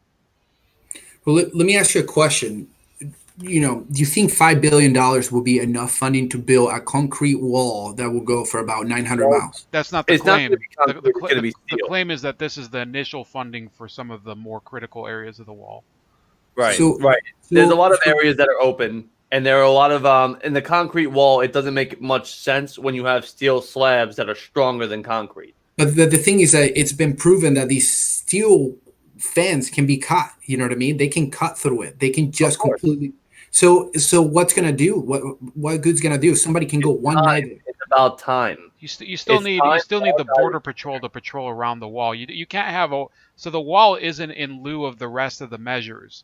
So what you suggested and what Pelosi claims to suggest with the smart technology, their idea is it's not like it's stupid to have drones there, but the drones themselves and border patrols themselves are not sufficient in order to deter border crossings. Well, with drones, are they going to just end up shooting people? Is that what we're talking about, or are they just going to monitor people? They monitor. I think they can track people. They can figure it out. I mean, drones are faster than people. And then they completely, they completely autopilot through anywhere, and they can actually monitor people. I mean, like there's been all kind of. I've seen all kind of things about how these drones work. It's like they just basically lock on a target. Myself, I know how they're operated. I know what they do with it, and I agree with you. I agree with you that they're extremely fast. But if you have a combination of a wall and then a drone can spot them, and then our guys can get there because they're not getting through the wall in time, then we can get them. That's the point I'm trying to make. So you have some sort of deterrent that will. It's all about time. It's about time for our guys to get in position, because if they're running across the border, the drone can spot them. Well, what is it going to do? Shoot them? But what's the amount of people that actually go through the border? Not through the border, through running around the desert and actually get lost. Like, think about the actual number. That happens. Well, but how many? The idea is also what type. So you have to remember the people who smuggle themselves through these border crossings, they know that they have a chance of just getting caught straight up. So nobody's suggesting that we won't continue to try to mitigate border crossings at the actual checkpoints, the official checkpoints, or through ports of entry like airports or whatever. That is, it's not as if this is going instead of that. But the issue is that when you have these people who are being smuggled across by coyotes, by these people smugglers, we're talking about a major human trafficking problem. In some cases, these people are used as drug mules and basically dispensed with if they lose their cargo, or if for whatever reason the drug cartel needs to dispose of them. This is an issue beyond just catching illegal immigration, and I agree. I think we these guys, they're all, I think, of the people, this will surprise you, of the people talking about this, Donald Trump is one of the more coherent people. Okay, he might not be brilliant, but some of the people who are talking about it don't know what the hell they're talking about at all. Pelosi, when I see her going up and talking about the smart border and whatever, look, they had all the time in the world when she was House Speaker under President Bush and under Barack Obama, but they don't care about solving the issue. The Republican Party doesn't care about solving the issue. Donald Trump does. Okay, now I think that he's converted a lot of people to the cause, because I didn't care back when he got elected. I was, like I said, I was much more concerned about the healthcare issues. But if there is one person who believes in getting any progress on the issue, it would be him. I don't think a lot of these politicians of either party really give a shit. I agree with you, man. I think the majority of politicians, they are politicians, and they're more like corporate representatives. They go for more like, group interest, personal interest, and that's a problem. That's one of the things why it's so important to take money out of politicians, like funding, corporate funding towards politicians. I think that's a big deal. And I think you need to have more people that they're going to really focus on trying to aim at the problems with a perspective of finding a solution, but not just pointing fingers at each other on the political spectrum, because it's not about left or right. To think about it, all the people that throw out there the word about socialists and right wing and all this stuff, I guarantee you the great majority does not know what they're talking about. They don't really know what the political spectrums mean. Nothing. They just don't know. So this whole thing about theatrical representation of the political spectrum that you just hear is like they're all playing, they're just playing there in the same ball game. It's not like, it's not that they're actually, somebody's just coming to disrupt this scenario to try to actually find a solution, but it's more like, it's like to try to be against each other, and that's one of the problems that, going back into the Venezuelan scenario, it's like, man, you have the opposition. The opposition had 20 years to make changes, and they had opportunities to really make changes. But at the end, it's all just a game. You know what I mean? It's a game to almost entice people to believe something that was actually not really happening, where, at the end, they'll have businesses under the table. You know what I mean? They're working with different corporations and, so my point with this is, we need people to really think about the actual finding solutions to the problems. You know what I mean? And just to cut it short, just because I don't want to get too much deep into talking about politics. No worries. We enjoy your input. Honestly, like, you are making good points, and I do agree with the money and the politics. And I think what Trump has done in his administration, he has actually set bills to limit lobbyists. If you had any position of power, you can't be a lobbyist for over 5 years.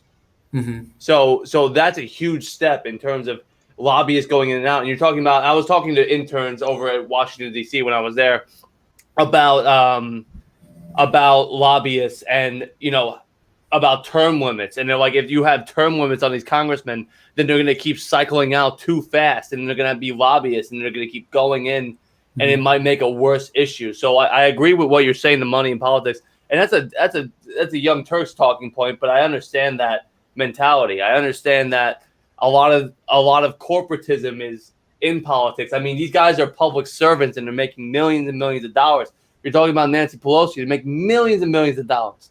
So it's out of control that people are, like, you're talking about, even like our media personalities like CNN, right? They are sponsored by drug companies. They're sponsored by, all these, different pill companies, big pharma, big everything. They won't talk about that issue because they're sponsored by them. It's a huge problem. And I think that it's very underdeveloped, and no one's talking about it. And that's why the individual media, like myself and a lot of other people out there on YouTube and on all these other platforms, we're succeeding because people want to know the truth about what's going on. Yeah. So what do you think on that, Gabe? Sorry if I interrupted you at all. No, man. Hey, I really appreciate you. This is good, because it's good debate. We can share ideas and thoughts, and we can really get each other's point, which I think is very, very important, especially, people that, we're trying not to be brainwashed, right? Because that's a big problem out there. It's just trying to look at the media and what the media is telling us that's happening and believing everything that the media is telling you, just because there's a lot of brainwashing out there. So, I think it's very important that we're sharing these kind of, information and really looking at how we're feeling, because, I don't consider myself, I'm a Democrat or Republican or anything like that. I consider myself more like an independent, as like, this makes sense. A lot of people throw the term socialism out there. Like, it's like, oh, that's socialism. You're the left, you're socialist. If you stand up for that, you're a socialist. You're a liberal. They don't even know what the hell they're talking about. They have no idea what they're talking about. Just like some other people out there, they call other ones like, oh, you're such a right-wing conservative, whatever. They have no idea what they're talking about. Yeah, I'll tell you what I believe. I believe in democracy. What's democracy? The way I believe democracy is, and a republic. Well, but yeah, being a republic. But I don't set up myself as like being a political, spectrum. If I have to, look at a political spectrum, I'll say I'm like more like a center left kind of person. I can tell that. I'm center right. I mean, basically, I've taken a political compass test probably like 5 different times, and I'm right in the middle to the like a box to the right. Like I'm almost bullseye. Like it's that's how I feel like, and it's not like whether because you have all these liberal policies or whatever. I just believe in certain things that there's programs out there, like people talk about socialism, and there's social programs out there, right? And if everybody's against social programs, I mean, like, I'll tell you what social programs. I mean, like unemployment is a social program, social security is a social program, Medicare, Medi-Cal, there's all these other programs that they're social programs, and I think they're important to have them in place because, and just like I think education too. I think education should be financed. You know what I mean? Because people should have access to free education and good education. And I'll tell you what, Venezuela is a clear example. Venezuela, the best universities that Venezuela ever had, they were public universities. Not everybody gets in. It's not like, oh, because it's public, you're going to get in. They're very, very competitive. But what happens is that's one of the things. Like, hey, you know what? You work hard to get there and you get a good education. Doesn't matter what socioeconomic status you have. So I believe that, the government should invest in education because education is going to be the future that's going to be able to uphold this country to go through. You know what I mean? Just like I think the same thing. I think people should have access to healthcare.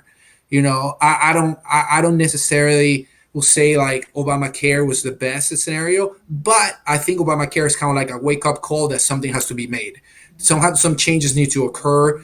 People need to have access to healthcare in one way or the other because, you can't make you can't privatize people's life. You can't make people's life be something based on profits. You know what I mean? That's a big deal out there. All like what you mentioned, all these pharmaceutical companies and all this. You know what I mean? It doesn't matter what side of the spectrum you are. I understand that. And I think it all boils down to healthcare being a right, and I don't think it's a right because healthcare being a right. I don't think it's a right because it doesn't cost. A right shouldn't cost anyone anything. Me being able to speak shouldn't cost you something, or me having the right to own a gun. That shouldn't cost you anything at all. When it comes to healthcare, it is a commodity. There are doctors, there are people. It's like saying, oh, do you have the right to clean water? No, I don't have the right to clean water because there are people that install pipes, they install filtration systems. It's somebody's job to do that. So I think it's a very dangerous road to go down to say that healthcare is a human right when it's a service. It is a commodity. It's not something that I can provide with no cost to anybody else. Does that make sense, Gabe? Oh, absolutely. I agree with you as like there's cost behind it, but this is the thing. We pay taxes, right? And when we pay taxes, it goes to a major, why can you fund the military and provide billions of dollars to weapons and planes that they never got used? You know what I mean? If you look, there's all these planes and tanks that that they're just sitting in lots that they only got built and kept there for nothing. You know what I mean? There are billions of dollars that were spent. Well, we do occupy a lot of the world. I mean, we do have armies everywhere in the world. I mean, they probably utilize that technology to a certain extent. But right, but I'm just saying it's like if there's a lot of people, if the government has the ability to provide, right, to build all these different weapons and machines that literally, I know people that are in the military that they're like, dude, there's like this whole, what's the word I'm trying to use? Almost like a place where all the tanks and planes that they just get built, they never get used. You know what I mean? I mean, we're talking about thousands of dollars is worth billions of dollars. So my point is, I'm not necessarily saying that somebody, is going to be able to go out there and just say, oh, you just broke your knee and next thing you need like a major surgery and they're going to like get this guy to like initially like operate on you right away. But I think if somebody has an emergency, they should be able to have access to, to a doctor, an emergency doctor. And I think there should be access, for people to be able to use it. And this is the thing. This works in other countries. So I get what you're saying. I get what you're saying with the other countries when it comes to, the Scandinavian country. But the Scandinavian countries, they dig for their own oil. They have very strong borders. They're basically homogenous. There's a lot of different things with the Scandinavian countries. I mean, we've been going over 2 hours now. I think we should wrap it up. Bull, do you want to have some of the last words in this conversation? Yeah, I think so. I did want to respond to the discussion on universal health care and on the government's role in it. But, of course, I do think, we started off, we talk a lot about Venezuela. I think that certainly events are moving pretty fast over there, and I don't think that Venezuela should be used necessarily as just a testing lab for social policy. Either way, whether it's for, socialism or otherwise for runaway laissez-faire capitalism, because I think ultimately they have the sovereign right to determine where they go. But unfortunately, the way they get themselves into debt, the other countries that influence them won't let them go the way they want to. So responding to you and Gabe on healthcare. So I happen to work in the medical device industry, and under the model of universal healthcare, you can do R&D into a lot of new technology, but it just, there is no engine that drives it, because the profit motive is kind of it's negated there. The entire intention of a socialized medicine system is to basically cover the patients, which of course, that's the intention of medicine as a profession. But if we're talking about in terms of economics, what drives medicine to advance and get better and cure illnesses that haven't existed before? Ultimately, you do need the profit motive. Ultimately, it's an exception rather than the rule when you get a cure for a disease or a new procedure or a new technology or a new imaging technology that can be used to help diagnose a disease without it being developed by the private sector. And it's never been very common in medicine. In fact, the more sophisticated that medicine gets, the less these systems where everybody is covered will be able to provide the highest quality coverage for everyone. So yes, Sweden or Germany, they do have great medical coverage for their citizens. And I think, I'm not rooting for them to fail, because it would be, what type of medical ethics would that be? But the fact is that people have to realize that the medicine that you're paying for is not only the doctor that hits your knee in order to see your reflexes, or, the exam that you get, like let's say you're getting an ultrasound, it's the next ultrasound device that you're going to get, or it's the next crop of doctors and nurses you're going to get. And when you look at the socialized medicine systems around the world, the labor patterns are just getting much more difficult for them to maintain. In Britain, their national health system is falling apart. In France, yes, the healthcare system is doing very well, but the economy as a whole is just careening into some sort of nightmare scenario. So absolutely, I agree that socialized medicine can create good outcomes within that specific sector. But overall, the economy starts to basically careen into chaos the more you commit to more social services on top of that. And you mentioned the military-industrial complex. As somebody like myself, I don't believe in paying for either socialized medicine or for a massive expanded military. I think neither of those are good ideas. I think that they're both one of the reasons that we have so many states in the country where the infrastructure is completely falling apart, or you have a state like New Jersey that's basically looks like, a crater on the moon.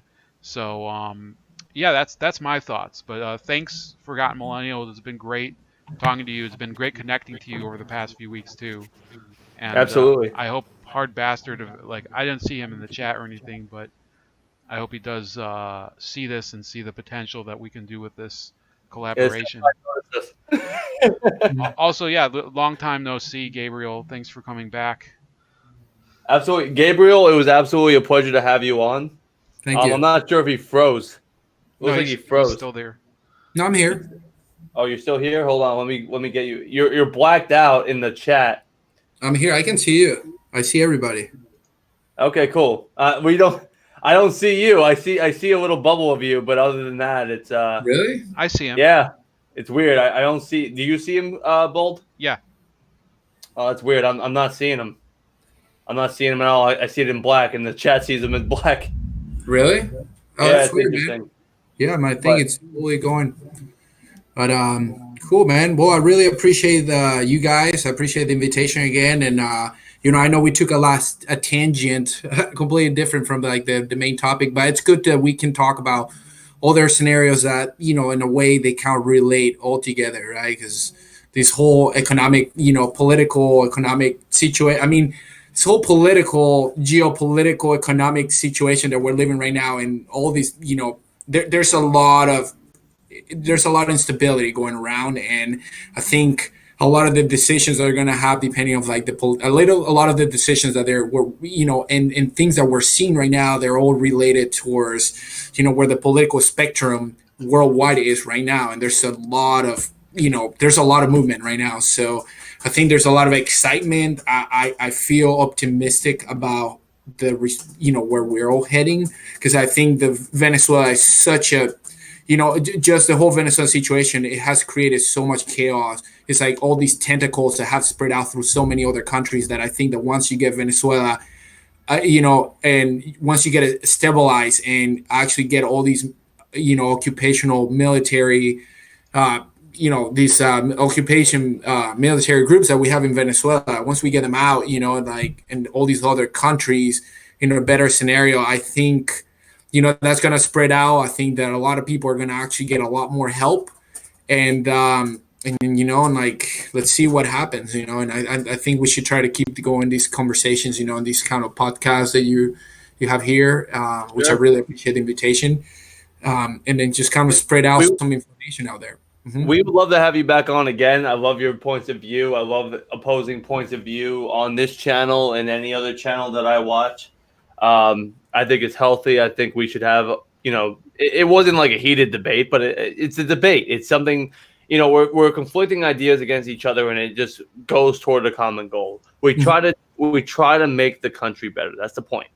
Yeah, man, that's the thing. You gotta do what's right. You know what I mean? That's the main point. It's like, do what's right, take care of people. You know what I mean? It's like, just because, and this is something I was thinking today early. It's like, yeah, it's great that to be able to make money and be able to use money for something. But if you think about it, this is our society, this is our culture. But, there's been all these other civilizations that for thousands of years, they didn't have money. You know what I mean? They had other things that have value, but you have people that they're able to kind of develop some sort of skill on certain things. So money should not be equal to power. You know what I mean? That's the thing. Money should not, just because you have money doesn't mean that you have to have power. You know what I mean? It's hard because they conflate so much. I mean, exactly. When you have money, you have power. I mean, it's not just capitalism. That's any system. It's a bitch. It is. It's like, so it's like, so my point is, when you have a society that is rich like the US, and there's a lot of people that are actually making a lot of money out there, is like, if you are going to use this money to actually control people, then that should not be a reason, or trying to oppress people. This should be used, with a way as like, if you have money or you have means and resources, is how you can, like I'll say, create these awakening and actually help people out to get awakened as well. You know what I mean? To go out there and get, and just kind of live in a better scenario, and I'm not believing on like giving things for free to people, you know what I mean? Like, that's not what I'm saying, like I believe in giving people opportunities and giving trainings and jobs and really helping people to get out of the situation where they actually can survive and not just live paycheck to paycheck. You know what I mean? No, that's reasonable. That makes sense. Give them some sort of platform to boost themselves. But, a lot of cynical people out here, especially in the United States, they think that a lot of people would just take that money and, buy wine or buy, just garbage. I mean, you're talking about like food stamps, the amount of food stamps that are used. And I mean, even myself, I see people in the supermarkets that are just slamming their carts with so much food. And I'm just like, okay, I'm sitting here, I'm working, I'm a working man. I go out and I have less than them. I see it. And I understand your point. It's a very valid point. And I think that's a major talking point in the country right now, is that, we need to find a good common ground to help people but not have them take advantage of this system. Boom. That's right there. That's exactly what I feel. That's exactly what I believe. I Right, believe and it's hard. It's hard. It's a hard balance. What do you think on that? That's exactly where you are. You will always have people that are going to try to figure out ways to take advantage of the system. That's just how it is. You know what I mean? Right. But I mean, we're crafty. We're crafty fuckers. I mean, that's what it is. That's what people do. They want to get the easiest way in to get advantage of the situation. That's how it is. But we can't forget about the people that are actually having, toughest scenarios. Like I know a lot of people that they really need a lot of programs, state programs or whatever, to find ways to get back in their feet. You know what I mean? A lot of people going through a lot of psychological and traumatic problems, especially in the society that we live with, which is like a rat race, right? It's like you got to work. And there's a lot of people developing all kind of mental diseases that if they keep going through that path, it's just going to go crazy. You know what I mean? And there are people going through. I hear you on that. Like it's such a weird common ground. And the thing is, I feel like the left is going so far left that it's not a lot. And the centrists before, they haven't helped us in any matter. They've just been for profit and for war. That's what we've seen. So we're trying to figure out what the real problems are. And I think they're starting to understand that. But especially the Democratic Party, it's bad for all sides. I think the Democratic Party is so fractured at this point. It's ridiculous, man. Yeah. Hillary Clinton might be running again, which is hilarious to me. She's gonna completely steamroll every single person that's gonna try to become president. I can't believe that. Yeah, man, I know. It's unbelievable. She is out of control. Like I don't think how does she understand that? Like, oh, I can run for president again and be successful. The left fucking hates her. Yeah. I don't. At this point, after she lost, I don't see any comeback. Biden is horrible. Kamala Harris is horrible. Tulsi, I like. Tulsi, I understand why people can get behind her. She's pretty much a centrist. She has a very knowledgeable view on how to get into the Middle East and what we need to do with the Middle East. She has an actual plan. But with everything, what do you think about Beto O'Rourke? Beto O'Rourke is a puppet, man. Beto O'Rourke is just a person that tries to be Hispanic and he's not. Like it's incredible. Like they have these people out here parading them around like puppets, and they just have nothing. They have no substance. They're just identity politics through and through. What do you think on that, Bolt? Yeah, I think the only other person I see who seems very intelligent, besides Tulsi Gabbard, who I respect very much, would probably be Kirsten Gillibrand. She's at least intelligent. I think she's full of crap, but she's pretty eloquent. I still, unless he really fucks something up bad, I think I'll probably just vote for the Trumpster. Yeah, I think when it comes to Trump, I mean, he's gotten the tax cuts through, which has helped me personally. You're talking about the richest people. That is a total load of horse shit. A lot of people that I know personally have gotten raises. It's incredible. People basically that work get raises from the tax cuts. And just the Medicare thing, the Medicare, when he was trying to revamp the healthcare system, I blame John McCain. John McCain ran his entire campaign on changing Obamacare. And then he was the final vote, and he decided to say no. That's ridiculous. And from a guy that voted for him, I kind of feel stabbed in the back for that. And the fact that he's pulling out of Syria, he's trying to pull out of these wars, has ridiculous opposition, like ungodly opposition. You talk about Harvard studies that have 90% of negative coverage of Trump. There's studies on this that are just unprecedented for the time. I think it's very, very viable that he can run for 2020 and just blow it out if they're fractured as much as they are, the Democrats. What do you think on that, Gabe? I mean, I have a lot of mixed feelings between all this. I'm sure. I do, man. It's crazy because, one thing is I appreciate the Trump administration for everything that has done for Venezuela. I think that as far as any other administration is the one that has done the most. and I acknowledge that. You know what I mean? But I think here in the U.S., I mean, it's just been. I personally think Trump is a loose cannon. That's how I really feel. Yeah, I agree. It's a loose cannon. You know, I think he's impulsive. I think he's making decisions based on his reputation as like, you know, that he's not really thinking through about, you know, he just wants to get things through. And that's authoritarian. And to me, when somebody's extreme of, you know what I mean? Like somebody either thinking about using emergency powers to try to get a war funded. Do you know what I mean? Like, that's a national security concern, and he has all the branches of government working against him. He has the media and the branches of government working against him. So I wouldn't call it authoritarian because he can't be authoritarian. Authoritarian, when, you know, what, to me, the fact that he didn't sign a bill when he could have signed a bill, that it was set at his desk, that the Senate and the Congress, they all agree, the House, they agree that a way to reopen the government, and for him to say no because the way that he wanted, that to me is a sign of authoritarian. Yeah, but that's the tradition of American presidents. I mean, when I was a kid, President Clinton led, I think it was either 2 or 3 government shutdowns.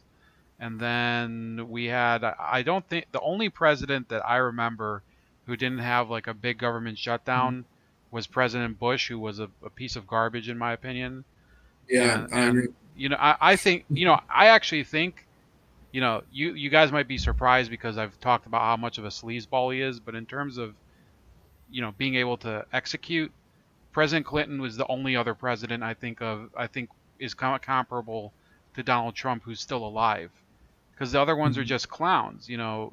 Now, you know, there's certain areas where I think he's made huge, ridiculous mistakes, like hiring Rex Tillerson as Secretary of State. But you know, other than that, I think he's done a better job in terms of you know, exposing a lot of the corruption in the government and dealing with you know, some of the domestic policy issues, such as you know, like dismantling Obamacare, which I really was being screwed by Obamacare. So I can't hate on that. I would prefer Rand Paul personally, but you know, I can't just live in a perfect world. We can't hear you. Yeah, I can't we hear you. We cannot hear you. I think you turn You're muted. Off. You're muted.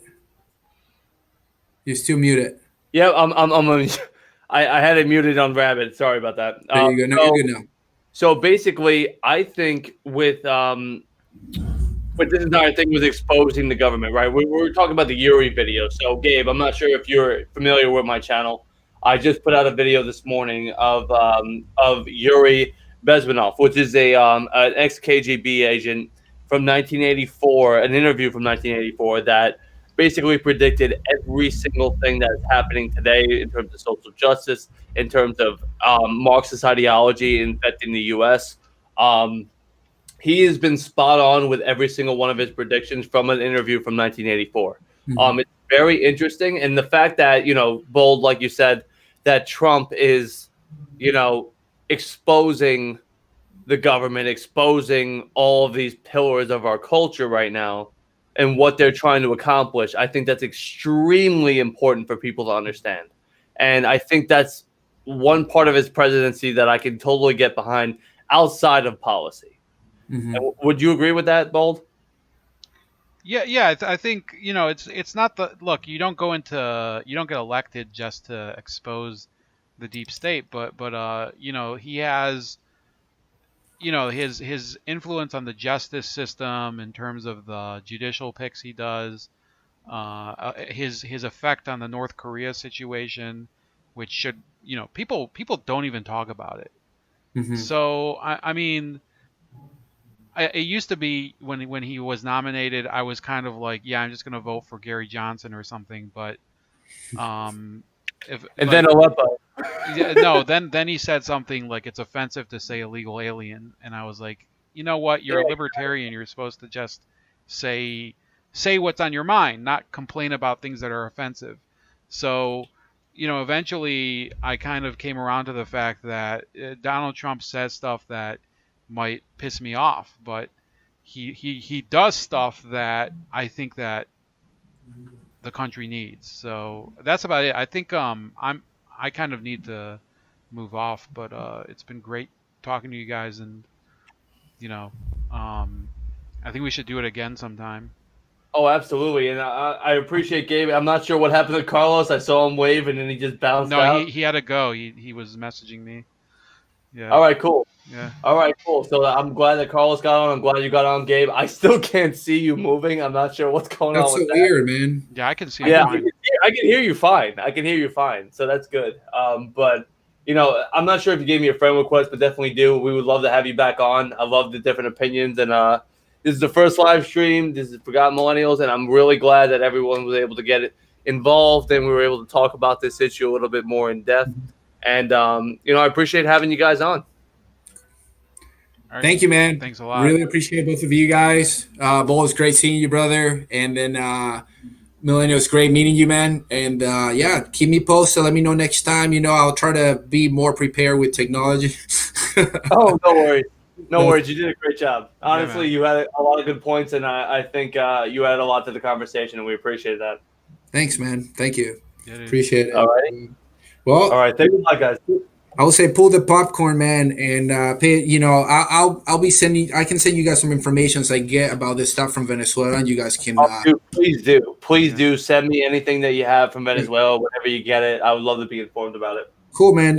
Can you do me a favor? I'll say, Bull, just send me an email or through Facebook, whatever, just information for Millennials, so that way we can communicate through messages. You know, instead of just a way easier way. Message me in a way that I know, you know, we can be connected, whether through email or text message or anything like that. You know what I mean? Yeah, I can, yeah, email will probably be the best. Yeah, I could do that. Okay, yeah, cool. Dude, millennials@gmail.com. You can contact me anytime. Awesome, brother. Well, you got it, man. It's great talking to you guys. Have a great remaining of your weekend. I think it might be actually Monday over there, Yeah, but it is Monday. Yeah. Thank you, guys. All right, man. Well, you guys have a good night. Thanks again. Bye bye. Have a good night. Bye. Yeah. All right, we're out. We're done streaming. Yeah. So when you need to finish streaming, you go to your. First of all, you can. I said stop streaming. Yeah, that'll stop it, and then also go to your live stream page on YouTube, and there's another button there that says stop streaming. Right. Hopefully it stops streaming. There's like a big stop button, and then there's the live clock at the right of it. So if I stop the stream on OBS, that should stop the stream. It does right? stop it, but you know, technically you're still I don't know. I think you have to do both. Okay, yeah, I did both. Hopefully I was getting it off, but that was good, man. I think that was good. We went almost 3 hours. Yeah, man. A long time. So anyway, I'm basically, how many claws? How many fucking Owen Benjamin claws? I've got about like 6 or 7 claws down. let me say bye to the people who joined me. Chris Crawl, Lennon, Mad Dodge. Haven't seen him in a while. I saw Pinochet, Len McCarthy, King Lobster from Brazil, Eric H526, another Hard Bastard fan, and you got Vote Red in November and Willman757. So thanks for joining me, and I'm gonna sign off, and I'll stay on the line for you, Forgotten.